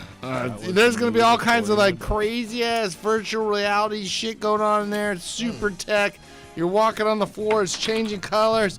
Things are going on in the background. You don't even know. You're just going to buy virtual weed. reality. You're virtually changing reservoirs and trimming. You're like, oh, growing weed's so much fun. You're like, You're virtually going out there broke. You want to find out what it's like to be part of Trim Team 6.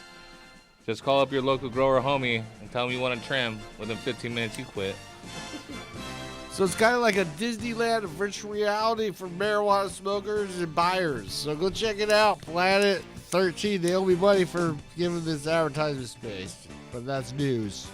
The world's largest marijuana dispensary. That's not the news. Booyah! There's a man in Nova Scotia. Okay, guys? Okay. You got to know about this guy. Tell us. Oak Island? He's on Oak Island. And he's on a hunger strike until his marijuana becomes cheaper again, because the legalization fucked up the pricing out there, and now it's off the fucking charts, and they forgot about the fucking poor old people. Hey, Kevin, you know about Dre. He has nothing when he starts using the F-bomb every No, other they word. forgot. No, I'm mad for the people that they forgot about. He's mad for the passionate. I'm passionate. Okay, because they forgot about these people with the medical marijuana problems and the prices they were paying. Now they're paying outrageous, stupid club prices, and the gray market guys that they're getting their organic shit from are closed down. That's fucked up. Now he's going on a hunger strike to get his marijuana from the gray market back again. Yay. Why is this called a black market guy? Yay. I mean, he's probably there. I mean, what's the problem? Call the guy in the gray market again. Sure, you know? I mean, shit. If you passing on those, I don't know. So anyways, if you're in Nova Scotia, this guy's going to die. Give him some free weed or something, because he's done a hunger strike until the government fixes it. And they're not going to fix it. We're all going to die. I need free weed. I don't think the government's going to fix weed it. Too. Can I get some free weed? Right free here, the weed. California. Free weed? I'm tired of free weed. Free weed suspect, and I don't want any free weed. The only free weed is seaweed. Oh, this just in. Guy Fieri re-elected as mayor of Flavortown. Oh. That was the news. Dr. Duff re-elected at Midsville. I got re-elected at Midsville. I still got my job. Everybody needs some mid-packs. Call up Jerome. You have more. You have more, don't you? He gets 5 pounds per light. No phosphor load at it. Yeah, California voted to take away daylight saving. Thank you, California. Let's get rid of this stupid hour change shit. My foot's falling. Now it's up to Congress and everybody else, I guess. It's going to be another long legal battle. That's Gavin Newsom's is that the news? Yeah, that's the news. And Gavin Newsom. Thank you, Dr. Duff, so much for the news. Asshole that's in Every charge week, now. you can go back and listen to the countless episodes that we've done. And Dr. Duff has been on almost every one of them. Let's go back to Talk and Grow real quick. We've got Hoover in Oklahoma, the newly free state of Oklahoma, where it's slightly less risky to grow your own. Are you on a hunger strike? We're working on that. Yeah, it works. What's up, Hoover? Not much. How's it going, guys? Pretty good. What's your question? Just want to know the best way to cure your marijuana. My marijuana? First off, let me say don't smoke weed on the hunger strike. Slow and easy, baby. Slow and easy. Yeah, don't rush it. The curing process starts with the drying process. We talked about it earlier in the show. If you missed it, you can go on back. But don't rush it. You have a rigid, nice environment, light breeze. And when it's completely dry, you bag it up and burp it for 2 or 3 weeks. You'll hear people like DJ Short and shit talk about like a year cure, a 2-year cure.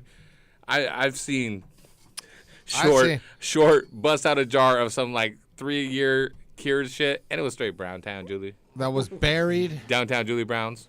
It was Sonoma County. County. A boofy boof. And with all due respect to a lot of old school guys like that. Sea Ranch, I think it was. I want the full experience of the cannabis, including flavor, bag appeal, nose appeal.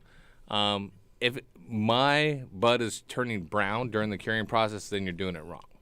And I think Duncan from Henkelman would agree with us. You like how I'm look like a midget over here? Yeah, look at how short you are, but your knowledge is long. Yes. I'm long dong knowledge man. But the thing the thing about keep going that way. I can't hit that again. Did I miss anything, Jerome? You got anything to add?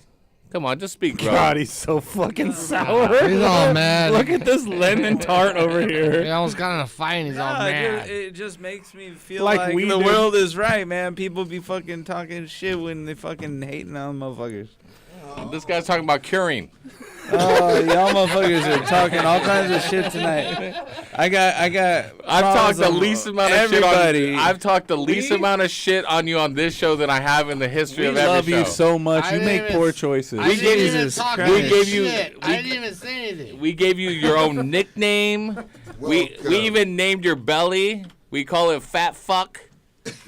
We let you smoke our mids, which are slightly better than your mids. To me, you'll always be Jerome the gardening gnome. Hey, you know what, Mark? I think this was That the is week. that right? Was Okay, this I mean, the it's week? slow, This slow. was retaliation for the week before. Because Mark ate all the pizza and put a note in there that said "fuck you, Jerome," because he knew Jerome would go look in the empty And box. then he opened up the pizza. He opened up the pizza box, and they got that on camera. No, dude, like I straight up was just sitting there with Duff, and homeboy was just bleeding between his legs in there. Oh my god! It just came in there, and then Sounds like fucking Unc's like, "Why are you being a dick?" I'm like, "Fool, you just walked into some shit. Why you fucking acting a fool too?" All right. Well, there is a time and place for this, and it's called family counseling. And it's not a Heavy T's Girl Show, but you guys are like family. That's the Friday night show. Yeah. The counseling couch with Jerome. Oh my god! We used to have save the it's called, drama it was for your called mom. head Y'all case. motherfuckers got so much stress. You gotta take it out on Jerome. I come out here chilling like a motherfucking villain. Hey, all day. Does anyone have Uber my ass down here to Does chill? anyone I'm have a proud of tiny you. violin playing "My Heart Bleeds" for Jerome? Hey, you ain't got Can bleed we- for I me. know what All I gotta say is I'll come down here to have a good time. Save the stress for your fucking. I need to know what love Save the stress for the rest. I'm Jiggly Jerome, and I'm just down here to have a good time. that I'm a dropping rap? bars. Kick it. That's a rap. Hey, but if you guys want to do a freestyle battle, I'll freestyle. All right, battle. kick Any it. motherfucker All right, in this let's studio kick tonight. this. Hold on, Hoover. That's real rap. I'm ready. I don't need to write my motherfucking lyrics. Hey, you Slow can't down, use slow the down, slow word. down. You can't use Let's the go, word let's go. motherfucker. You So can't we use just enter a motherfucker. rap Hey, battle? turn everyone else down. Saying, give me the mic. You can't use motherfucker. Hey guys, with all due respect, just 1 second. Saint's gonna get a beat. Say you gotta pull up a beat, but in the meantime, let me talk to Hoover. We still have a caller on there. Oh, where? Hoover. So the cure Yeah. process, like I said, we talked about the drying starts there, but then getting the oxygen completely out of where you're at, if you are going to store it or if you're going to consume it, share it, whatever you're gonna do, burping it, and I mean it could be anywhere from a week and a half to 3 weeks until you really start noticing a real fine taste and increase in flavors and the nose and all that. And at that point, you can completely seal it up and store it, or that's the optimal time to start consuming it. It's like a fine Chianti. Okay, so basically you dry it for a week and a half to 2 weeks or 3 weeks, and then you want to put it in a glass jar or in plastic container of some sort. Something that's sealed, right? And then keep it in like a pantry. Keep it out of the light. And- Light is going to be detrimental to it. Just to put it out there, a lot of companies have cheap moisture meter, content meters that you could use. They're $50 or less.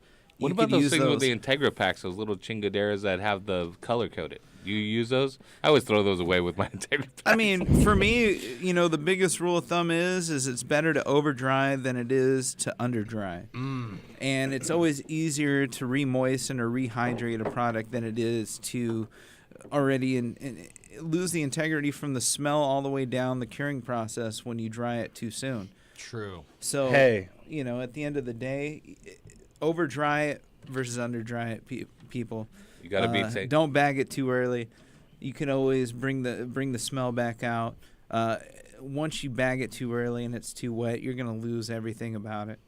Yeah, it becomes funk. Now, henkelman, they may have this at henkelmanusa.com. But looking at this, now they have, a 4-week process, I believe, or a 16-week, a 4-month process. And they wrap it up at week 0, sealed it up, and through the process, we start seeing an increase. There's a downfall of the terpenes through the first 4 weeks, right? And that's the maximum. You see this, Jerome? I'll show this right here. The first 4 weeks, that's optimal terpene peak. Peak. Or not production, but content. And then you see it starts falling, even with it being stored. But this is the curing process. Seeing the curing process and the terpenes actually start to rise again through the plant curing, right? So we don't have an ester or a flavonoid content or a THC content. But if you're talking about terpenes, and so many people are about my terps, within the first 4 weeks, if you're not consuming it, the terpene profile is lowering. And go ahead and take a look at that, Jerome. Tell me if you can deduce the same thing out of that graph, because that's scientific evidence right there. Well, when I was working in different labs where they're making extracts, one of the biggest things that I see used today when they're using fresh frozen material is being able to process it and freeze dry it. And for me is are we getting to that point where we could take down fresh material and in a sense kind of freeze dry it more rapidly to get these higher arcs in the terpene in profiles that we're looking for? The different gases, that's what the different coated lines. So you do see the different gases at it. But for curing, and in my experience, I agree with that graph just from smoking, is that after it's completely dry and smoke ready, it's best within the first 4 weeks. And I'll say that to people that have been working in medical or recreational. You know, it's not getting any better. It's organic. It's basically going to be breaking Weed down. has a shelf life, and any product can only prolong that so much. Unless you dry freeze it or something like that, right? I mean, or flash freeze, some type of method. Is an orange the most nutritious off the vine, or not saying there isn't just nostalgic shit like some weed from George Washington's plantation that was hella old. Yeah, I'll give that a try. Well, you say that 4 months later, but the thing is I've run experiments where I've taken fresh buds off the plant, and I've taken them and put them into, at the time, ball jars, and we're talking about vacuum sealing them and putting nugs in there to a point where we deep freeze them in a sub-zero temperature, and basically wait till the next harvest or 2 harvests later to dry them with the rest of the product as normal, and seeing very little to no difference in the actual product. So because you kept it frozen, bro. I know, but if we can, to me, freeze drying, the first part of that is freezing. Freezing is going to create less degradation to any type of content. Now, the oxidation is another, a whole nother element. But the thing is, if you're able to rapidly dry it, and looking at this, the cannabinoids are so high at the very beginning, and seeing the terpenes that have a more level playing field throughout the drying process, we want to be able to capture the peak points. So, I think this is one step in the future. Looking at different things and methods we have to preserve foods for a longer period of times, I think is also saying that, look, when I get a fresh strawberry off a plant and eat it and it's fresh, it tastes great. But if I take freeze-dried strawberries that may not be immediately fresh and they're freeze-dried, in a sense, they taste great. So, we need to look at these things to our advantage. Do you think that the idea of such a long cure, first off, I spoke earlier about growers, more is better, longer is better. I fucking cured this shit for 4 years. What did you do? I'm sweet, you're not. And I think of that. I also think of the wine industry, where you age something that is fermenting and breaking down and changing with organic material without a purpose of trying to ferment it and change it into something through a process. That's what fermentation is. It's actually changing and breaking down into something different, where it's a long process through fermentation. Weed is not the same as wine. Right. Even though on a connoisseur level, you think as a connoisseur, I want the top echelon where the love and care, like Jay was saying, organic, no pesticide, no residue, even probiotic, no fertilizers and stuff like you're talking about with your banana leaves, Jay. Like, all that rings true to listeners, to growers, that they want that. And just the idea of you storing it longer or going through that process that it's going to become better isn't necessarily true. And our whole society is like that. We always act like we're at the pinnacle of our society, of our knowledge, of our being, and we're always moving forward to something better. Well, I mean, who was to say that at some point that it was not, we were already at a pinnacle, and that there's ups and downs through it, right? Well, And there's better ways to through do nature, things. and it's a natural plant. It's an organic plant. And we put gases into it for preservation, but not to change it. It's to try and keep it in that suspended state. And outside that, I mean, as soon as it's ready to smoke, and from that graph right there with the cannabinoids and the terpenes, the highest profiles within the first 4 weeks after dry. And one of the things I noticed with the Henkelman machine is like you said, it's, things are always going to get better. But the thing is we've always had the technology to vacuum seal jars. This gives you the ability to do it better, but do more of them at the same time. But what I see in that too is this kind of anchoring over to more of a commercial scale again. We looked at these home vacuum sealers, and we look at a machine like this. The next step to me is looking at large curing rooms and looking at the ability to evacuate oxygen content and replace that with different gases, which would in turn being able to keep these cannabinoids and terpene levels to their highest potency. I'm down with that. Hoover, we might have went off track a little bit, but this banana leaf blunts are pretty fucking legit, dog. Hey, hopefully they're coming to Oklahoma soon with your new laws out there. It seems like you guys are going to be at the forefront of the Midwest revolution over there, trying to make things happen. And I'm going to send you a swag pack from Heavy T. I'm also going to send you some Green Pad Juniors so your clones have the best start possible. Go to greenpadco2.com or go search Green Pads on YouTube to see some actual experiments and see how high that CO2 gets in your clone domes. Higher CO2 during cloning makes your clones root faster and stay greener.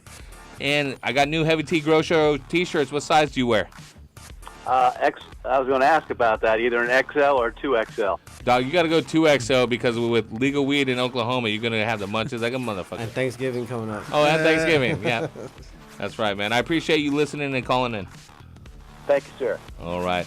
Hey, screener guys, can you grab me a cerveza while we take one more call? Yeah. We've got Leroy from the CPT. What up, Leroy? What up, Elroy?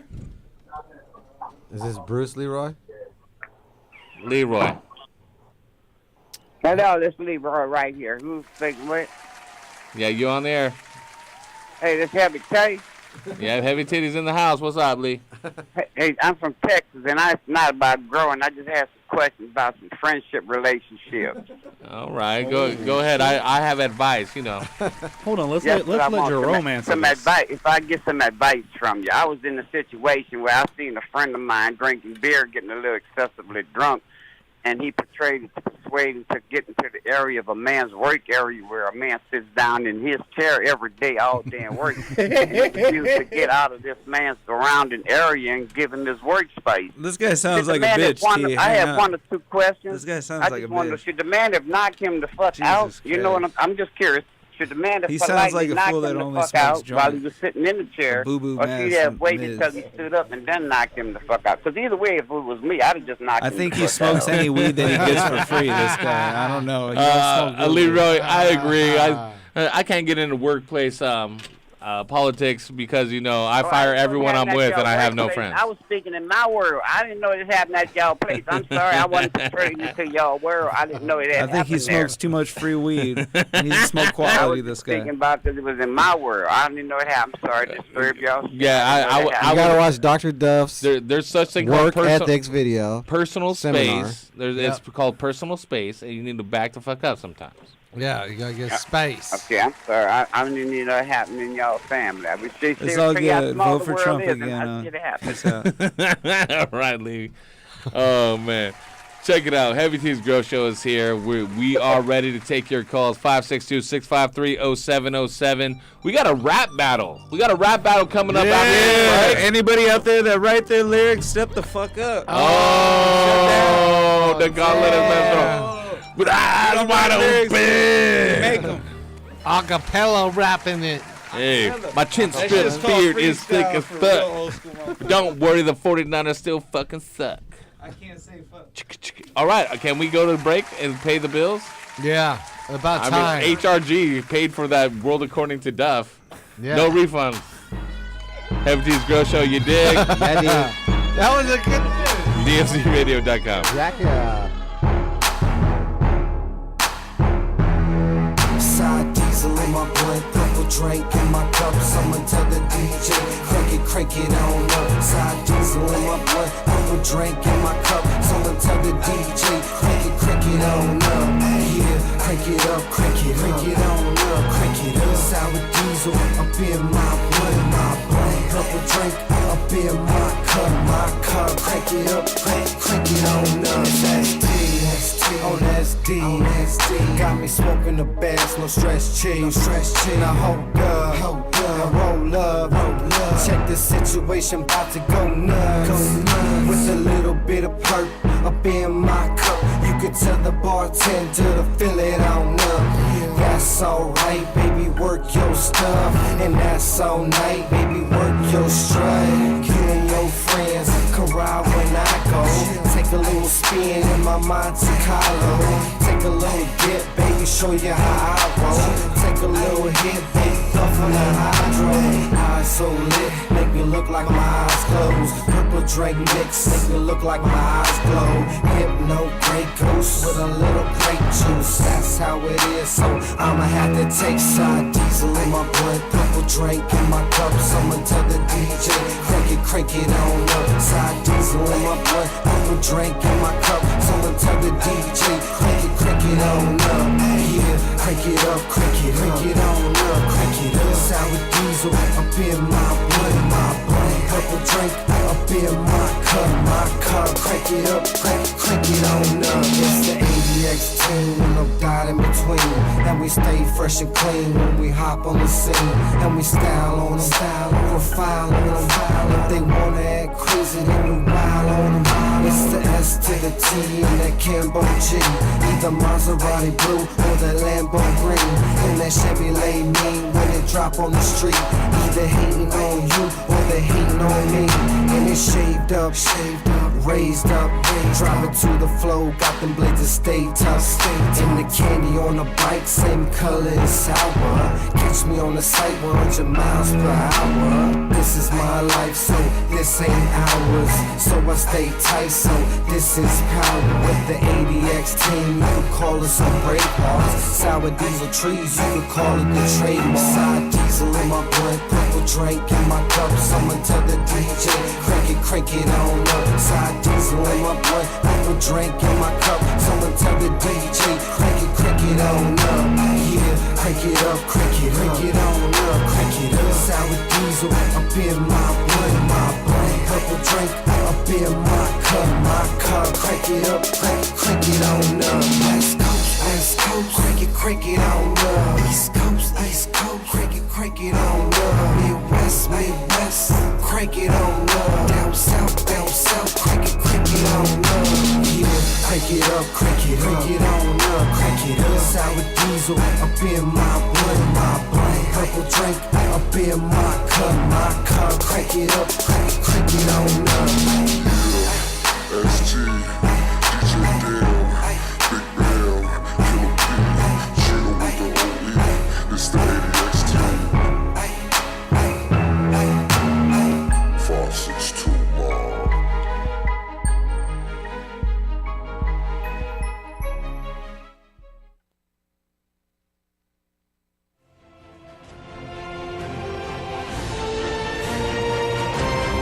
DFCRadio.com.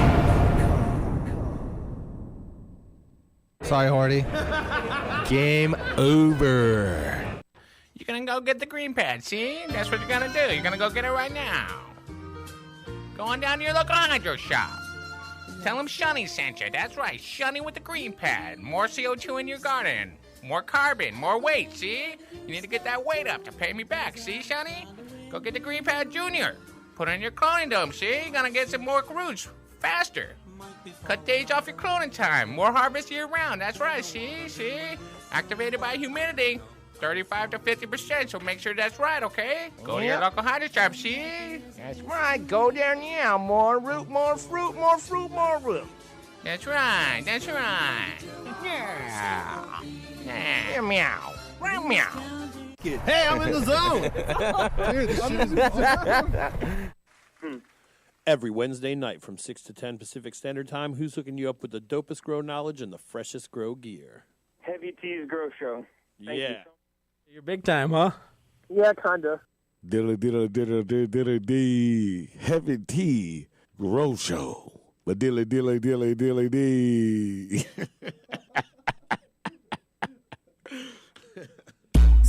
Music.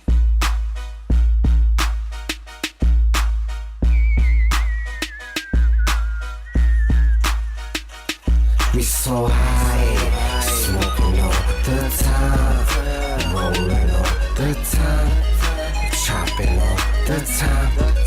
Yeah, we so high, smoking all the time, rolling all the time, chopping all the time. Yeah. So big split smoker, don't need no roller. So roll my doja, I can for show ya. Big stage older, Christmas cola. Sticky as the growers, we gon' teach more up. We gon' see more bud, pockets on forest. Yeah, they cheer for us, cause we got more of what they want in store plus. If I can't fly, I'ma puff till I soar up. Good day for 'em. The way I run these trees, you could say I run forest. Yeah, I run for it, run toward it. Haters can't ignore it. All the ladies love it, it's so euphoric. They so blatantly adore it. Bumping all the cuts as we cruising to the night. Like they come from DJ quick, cause it's going down tonight. Just sliding at the split so I can hit it while I ride. And shorty looking swift, I'ma hit it while I drive. We so high, smoking all the time, rolling all the time, chopping all the time. Yeah, we so high, smoking all the time, rolling all the time, chopping all the time. Yeah, we so high. Fire up another split. Take a hit, show life I'm fucking with. And I'd be lying if I said my life is perfect. I'm hurting inside enough for me to catch a bird. Lungs turning black, smoke till my chest is burning. Can't hold back, I'm high till the morning. We brew money, it's the only thing that levels me. You can call it remedy, but never gets the best of me. Twist to get it lifted while I'm shipping to the bitches. Got me feeling like the riches, I'm on it, so get with it. Flipping on that killing soul, smoking with a privilege. Take it high, then the gift is so don't mind if I'm tripping. Gotta keep my hustle up, so I smoke the top shelf. If your lungs are strong, they'll smoke with somebody else. I need that good, burning like wood should. Like good wood, burning like good wood should. So high, can't touch the ground. Look at me, I'm Superman. I wanna go up, light the blunt, light it up and have so much fun. So high, can't touch the ground. Look at me, I'm Superman. I wanna go up, light the blunt, light it up and have so much fun. We so high, smoking all the time, rolling all the time, chopping all the time. Yeah, we so high, smoking all the time, rolling all the time, chopping all the time. Yeah, we so high, smoking all the time, rolling all the time.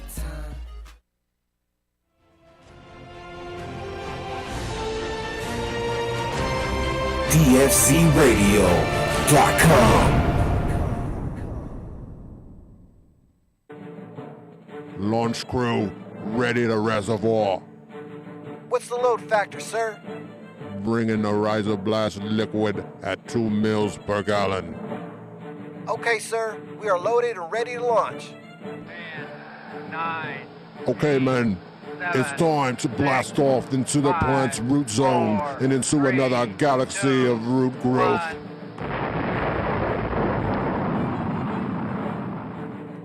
Rhizoblast is a proprietary blend of seaweed and the single-celled algae chlorella. Chlorella's abundance of amino acids and minerals contribute to its value in hydroponics. The benefits using Rhizoblast are explosive root growth, to use with any growing medium or hydro system. It's ideal use for transplanting and the enhancement of your plant vigor and fast flowering plants. Let your plants have a blast and see a world of a difference with Rhizoblast from Botanicare. Check it out at www.botanicare.com.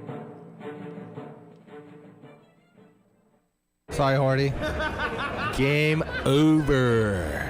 The cannabis portion of this show is designed as entertainment only for legal medicinal cannabis patients over 21 years of age and is not meant to encourage any other activity or use. Yeah, dick. I tell you, this is the life. Ever since we started working here at Sanctuary Soil, I couldn't be happier. It's nice to work at a place where they treat you like the artist that you are. Tell me about it. So many places just throw you in the dirt, feed you junk, and drip water on your head. Yeah, sounds more like torture than a job. And how do they expect you to do great things when they don't give you the right tools? I can't do it if you treat me like garbage. I hear ya. You give me the highest quality organic materials like woody biomass and grasses, put me in a healthy, clean environment, and I can practically poop gold. Not to mention alfalfa meal, arborist material. They even bathe us in a healthy biological tea full of enzymes and other good stuff. You know, I get a little choked up just thinking about how all those customers are gonna benefit from the hard work we put into providing them with the best products available. I just wish more companies were like Sanctuary Soil. It's nice to work with people who care about their customers and care about the environment. Yeah, this is the life. Hey, I'm pretty full. Think it's about time to go make some magic, if you know what I mean. Well, a worm's work is never done. See you in a few. You got anything to read? This could take a while. Sanctuary Soil's Buckaroo brand premium worm casting, the all-in-one soil amendment that's safe for the environment, children, and pets. For more information and to see a list of current retailers, visit our site at sanctuarysoil.com. Hey, man, started early, huh? Hey, I'm in the zone. Dude, this shit is You're listening to Heavy T's Grow Show. Call in right now, 562-653-0707 for your chance to talk to Heavy T, Horty Chris, and the Duff Man only on DFZRadio.com. Coming to grips with measuring pH is a fundamental part of ensuring a successful crop. Of course, having the right nutrient mix is important, but without a slightly acidic pH level, plants won't receive optimal benefits from the nutrients supplied. Blue Lab has a range of pH measurement tools available to help both the commercial and small-scale growers. These include the Blue Lab Guardian Monitor, the Blue Lab Combo Meter, the Blue Lab pH Meter, the Blue Lab pH Pen, and the Blue Lab Soil pH Meter. For more information, visit us online at getbluelab.com. So you're big time, huh? Yeah, kinda. You're gonna go get the green pad, see? That's what you're gonna do. You're gonna go get it right now. Go on down to your local hydro shop. Tell them Shunny sent you. That's right, Shunny with the green pad. More CO2 in your garden. More carbon, more weight, see? You need to get that weight up to pay me back, see, Shunny? Go get the green pad junior. Put it in your cloning dome, see? You're gonna get some more roots faster. Cut days off your cloning time. More harvest year round. That's right, see? Activated by humidity. 35 to 50%, so make sure that's right, okay? Go to your local hydro shop, see? That's right. Go there now. More root, more fruit, more fruit, more root. That's right. Yeah. Yeah, meow. Meow.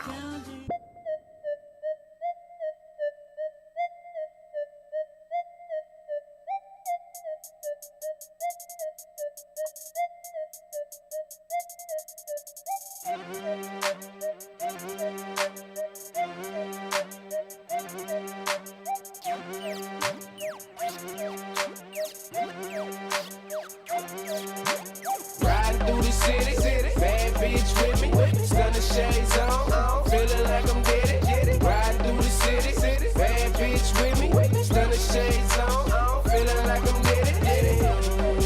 I be riding through my city, riding through the city.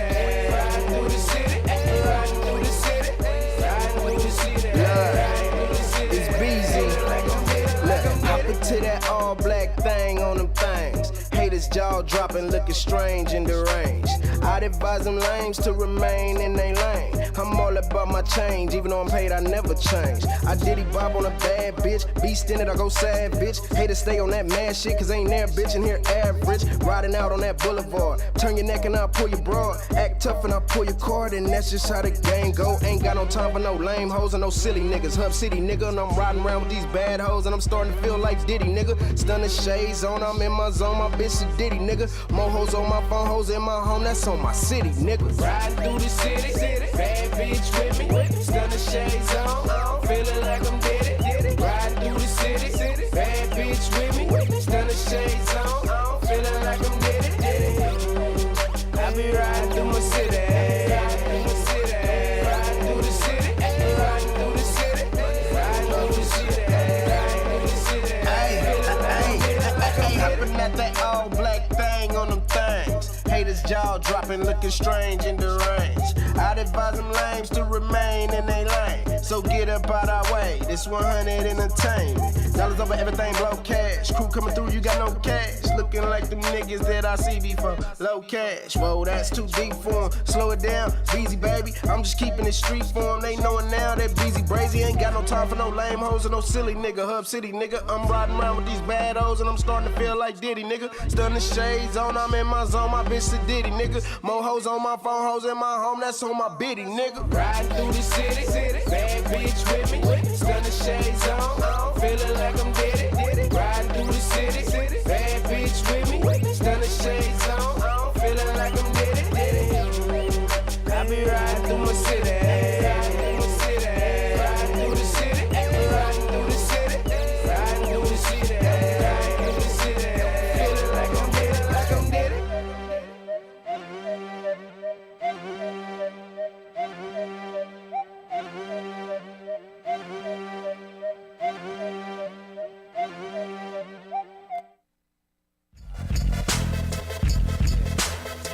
We be fucking with them girls. Scout cookies, you know what I'm saying?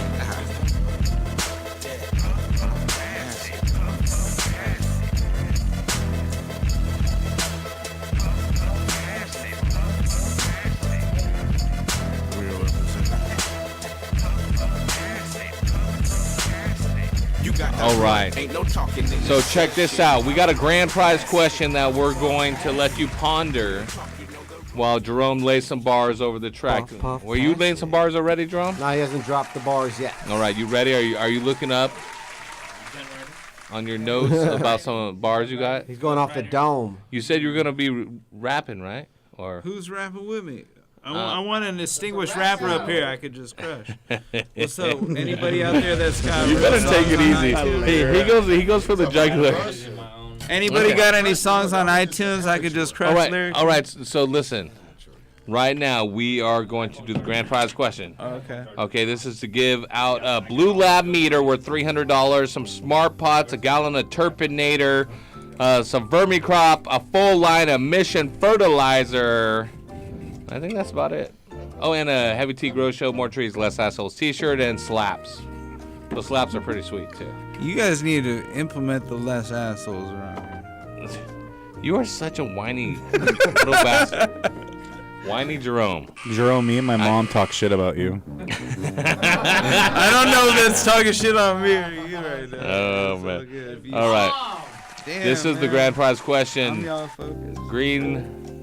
General Hydro Devin, what's the grand prize question? What is the what's the name of the brand that makes the vacuum sealers? Yes, you have to say it right too. Yes, it's a Dutch company from the vacuuming sealing industry in cooking and in Canada. There's a live video. You could probably go back, Heavy Tea Grow Show on Instagram. Watch the story. You could probably find it out. 562-653-0707. Over $500 worth of prizes to give out. I'm going to send a couple of these millions of bananas out to you, too. The banana wraps. Smoke better, smoke cleaner. Check it out, millionsbananasusa.com. 562-653-0707. Let's drop that beat. Have Jerome bar us up. Candy bars. Hold on, Jerome. I'm going to let you finish, but first I got to get back to doing dishes. If you got iTunes songs or record contracts, you come in, I'll battle your ass down. I'm ready, but not to battle. I'm ready to smoke. I can't battle unless I thought he was about to start rapping right there. I got so fucking excited. You got excited, didn't you? I was like, oh shit. I don't do rap. We're like, and next thing you're going to tell me is you don't play basketball. You better call your nana. I'll be sitting there in my hammock smoking a million bananas. I tell you what I do. I do you. That's what I do. Sounds like a threat. I better get the Vaseline. He said, I'll do what you do. No, I do snowboard though. How you like that part? Can you imagine me snowboarding? Jerome, you could really save it just dropping a couple bars right now. If we need to at the break, I'll point Saint to a 6-minute video online that'll show people my freestyle skills without saying motherfucking nothing. All right, turn us all off, Saint. Turn us all off. Except me. Hey, and you know, this is the break, Jerome, and you demanded a rap battle, so we're turning it over to a real rapper. And the Saint to the Dizzo, he's got something to lay down for y'all. Aw, fuck it. Fuck it, I'm going off the dome. Richter scale going hard as hell. I never fail, yeah, you tryna bail on me. I ain't never gonna lose, you see you fail with me. I coming through with the motherfucking flame though. I come through, chainsaw, cut his whole throat. Can't hang with me, over there they try to fucking bang with me, but they can't even touch me. Come through, I'm blunted, do it all day, no frontin'. S to the T, man, I'm hot and you know I ain't stuntin'. But I keep it real on the track. I do it like this so you feel all of that. Gonna hear it, yeah, I kill it, do it every minute. Bitches always trippin' till I give them a good fucking dickin'. Yeah, they love it and they kiss it and they lick it. I do it like this, baby, yeah, she call it the licorice. Do it like this, man, you know I deliver it. Yeah, I'm inconsiderate and sometimes belligerent. I do this all day, man, you never fade me. Catch me in the fade in the project hallway, let's go. Yeah, boy! That's what's up, check out the SoundCloud. It's the same 562 right here on DFZ Radio. You dig.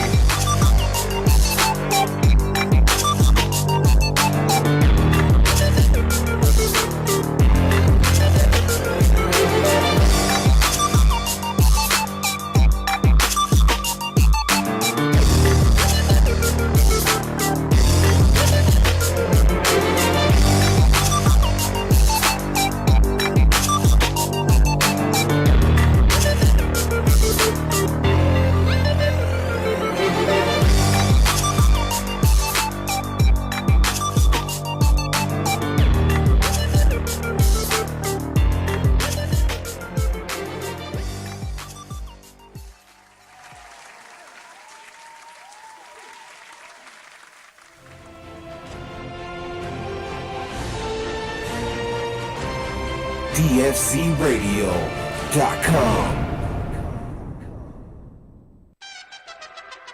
I tell you, this is the life. Ever since we started working here at Sanctuary Soil, I couldn't be happier.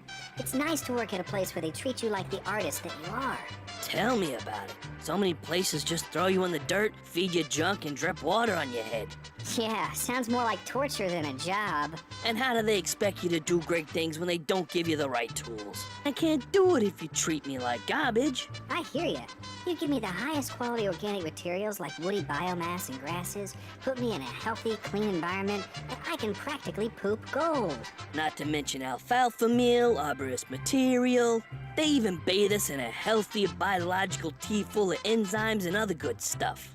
You know, I get a little choked up just thinking about how all those customers are gonna benefit from the hard work we put into providing them with the best products available. I just wish more companies were like Sanctuary Soil. It's nice to work with people who care about their customers and care about the environment. Yeah, this is the life. Hey, I'm pretty full. Think it's about time to go make some magic, if you know what I mean. Well, a worm's work is never done. See you in a few. You got anything to read? This could take a while. Sanctuary Soil's Buckaroo brand premium worm casting, the all-in-one soil amendment that's safe for the environment, children, and pets. For more information and to see a list of current retailers, visit our site at sanctuarysoil.com. Hey, man, you started early, huh? Hey, I'm in the zone. Dude, You're listening to Heavy T's Grow Show. Call in right now, 562-653-0707 for your chance to talk to Heavy T, Horty Chris, and the Duff. Okay, got your ballasts, check. Reflectors, check. Fans, check. Just about ready to get growing. The last thing you need is your bulbs. Let me get like 12 of, whatever's the cheapest you got. Bro, really? You're using the best soils, best nutrients, best equipment, and you're going to use an Econo brand lamp? If you really want the best of the best, you need to go with the Ushio Hilux Grow Lamp. Ushio Hilux Grow Lamps have the highest quality and consistency in their construction, and they're engineered to give your plants the light spectrum they need for the best growth and biggest harvest. Plus, Ushio is the only company that offers 2100 micromole light output without needing to overdrive your lamps and ballasts. That means more light for your plants and longer light for your lamps. Wow, I had no idea. Okay, sold. Give me the Ushio Hilux Grow Lamps. Professional growers know not every lamp will give plants what they need to optimize their growth and yields and maximize profits. That's why the pros choose Ushio Hilux Grow Lamps. Offered in a full range of high-pressure sodium, metal halide, and ceramic metal halide options, Ushio Hilux Grow Lamps ensure that your plants are covered from seed to harvest no matter what lighting system you're using. For over 50 years, Ushio has been a trusted name and a leader in specialty lighting, and they stand by the name with a no questions asked 1-year warranty. So whether you run 5 lights or 500, you can be confident that you're buying the best horticulture lamps on the market. Ask for Ushio Hilux Grow Lamps and make sure to check them out online at www.ushio.com.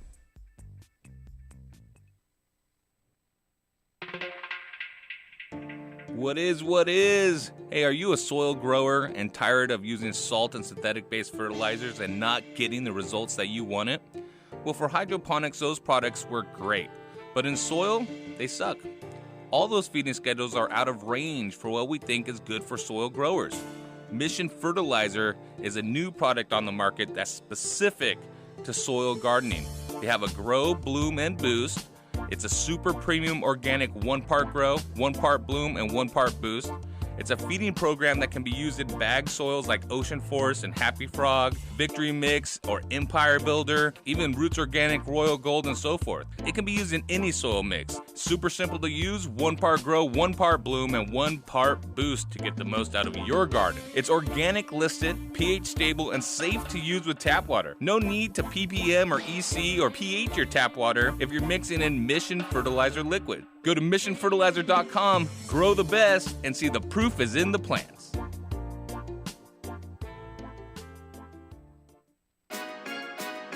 Put your hands up.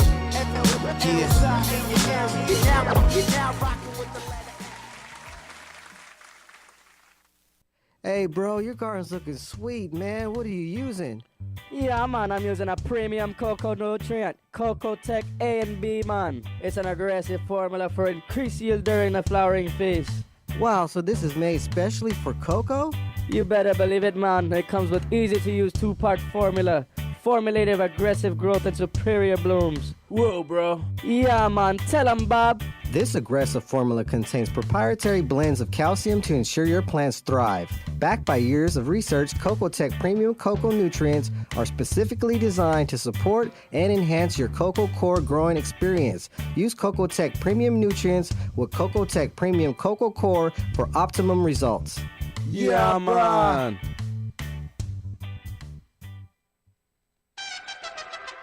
I tell you, this is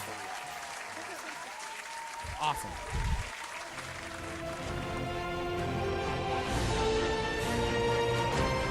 DFCRadio.com. You are listening to the Heavy T Grow Show. Call in right now, 562-653-0707 for your chance to talk to Heavy T, Horty Chris, or Dr. Duffman. Killing it. Boom! Happy birthday! Hey, Dr. Duffman here. Wanted to talk to you about what I wish I had in my garden. And that, my friends, is a Nanolux double-ended fixture, which is leading the industry as I speak in double-ended technology. I will no longer need 10 150-watt lights to cover my 5x5 area. With just one double-ended fixture from Nanolux, I can cover that area. Also, no more need for that pesky rooster timer of mine that goes off at all kinds of random hours. With Nanolux's fixture, it comes NCCS ready, meaning I can control it on my computer. So if you're like me and your lighting situation sucks, then upgrade to Nanolux's double-ended fixtures today, and don't be a Duff man. For more information on Nanolux, check them out at nanoluxtech.com. That's NANOLUXTECH.com.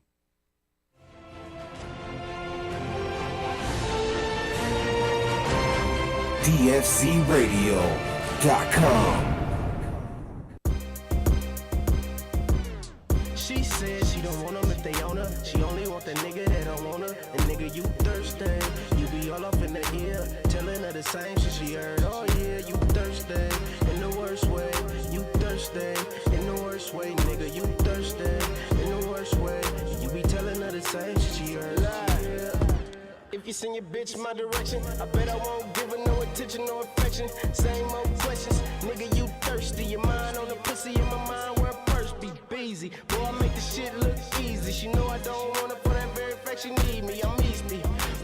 Hey, welcome back, Heavy T's Grow Show, the one and only Grow Show, hooking you up just for talking grow right here on DFZRadio.com. We're here with Whiny Jerome and the Hydroponic Chef. We also got Dr. Doofus. I'd like to be known as the Whiny Chef because I drink a lot of wine. I'm Heavy Titties, and thank you for tuning in. Can I have your attention, please? We have a substitute. Listen up. On the co-host position, subbing in for Whiny Jerome, is Dr. Doofus. The reliever comes in. Wow, thing. Dun, dun, dun, dun, dun. All right. Don't sit in your seat. You can do it. Say something stupid. What was the grand prize question again, please? That's my seat. What was the name of the vacuum company from the Netherlands that prolongs your shelf life and can also infuse cuisine? We got Edgar from Anaheim. What is the name of the company? Henkelman Vacuum. Dude, Edgar's a double. That is right. Yeah, Edgar, that's right. He's got it. What did he say? He said Henkelman. Oh, damn. Hey, and Mark, you also have to answer right. All you other sorries you missed out. But Mark, we're gonna send you a Heavy T Grow Show T-shirt, so stay on the line. But Edgar, you did win some Turpinator. A meter from Blue Lab. Go get Blue Lab right now. BlueLab.com. Mission Fertilizer, a full line. Smart Pots. Some Vermicrop. A Heavy T Grow Show. More trees, less assholes T-shirt. That's what's some up. Some Green Pad CO2 up in your garden. All up in your garden. Thank you to Duncan from I got the Henkelman. Dosey in my garden right now. The Dosey. Yeah, boy. This is going to help me out so much, man. I'm 3 days into flower. Thank you guys so much. Don't worry, you'll be done with your run before you get the nutrients. Each and every Don't tell me You'll be that. on the next run. I need it. Next time. Oh, well, I can do what I got until I get it. Hey. Edgar, listen here. Let me get a soundbite. Edgar. Each and Listen every up. Wednesday from 6 to 10 o'clock Pacific Standard Time. Who's hooking you up with the whiniest grow information and the dopest grow gear? Heavy T in the Grow Show. Yeah, Radio, baby. I appreciate you, Edgar. Thank you to Duncan from Henkelman Vacuums. Thank you to Jay and Kevin for coming through. You got to check out these banana leaves to roll it up, man. They're the truth. We're going to have some to give out. Smoky, we're also going to be smoky. smoking them up in here. Thanks to my co-host, Jerome, my co-host, Devin. Same for making me sound good. Mark for being angry, and Dr. Duff just for being Dr. Horty's Duff. pissed. My bad, Horty. Tomorrow it is the Reverend Herb Show at 6 p.m. with Unk Emo. Make sure you tune in. We are going to be back next Wednesday from 6 o'clock Oh, is that all the right? way till 10. So other than that, we out. Hey, we get to come back next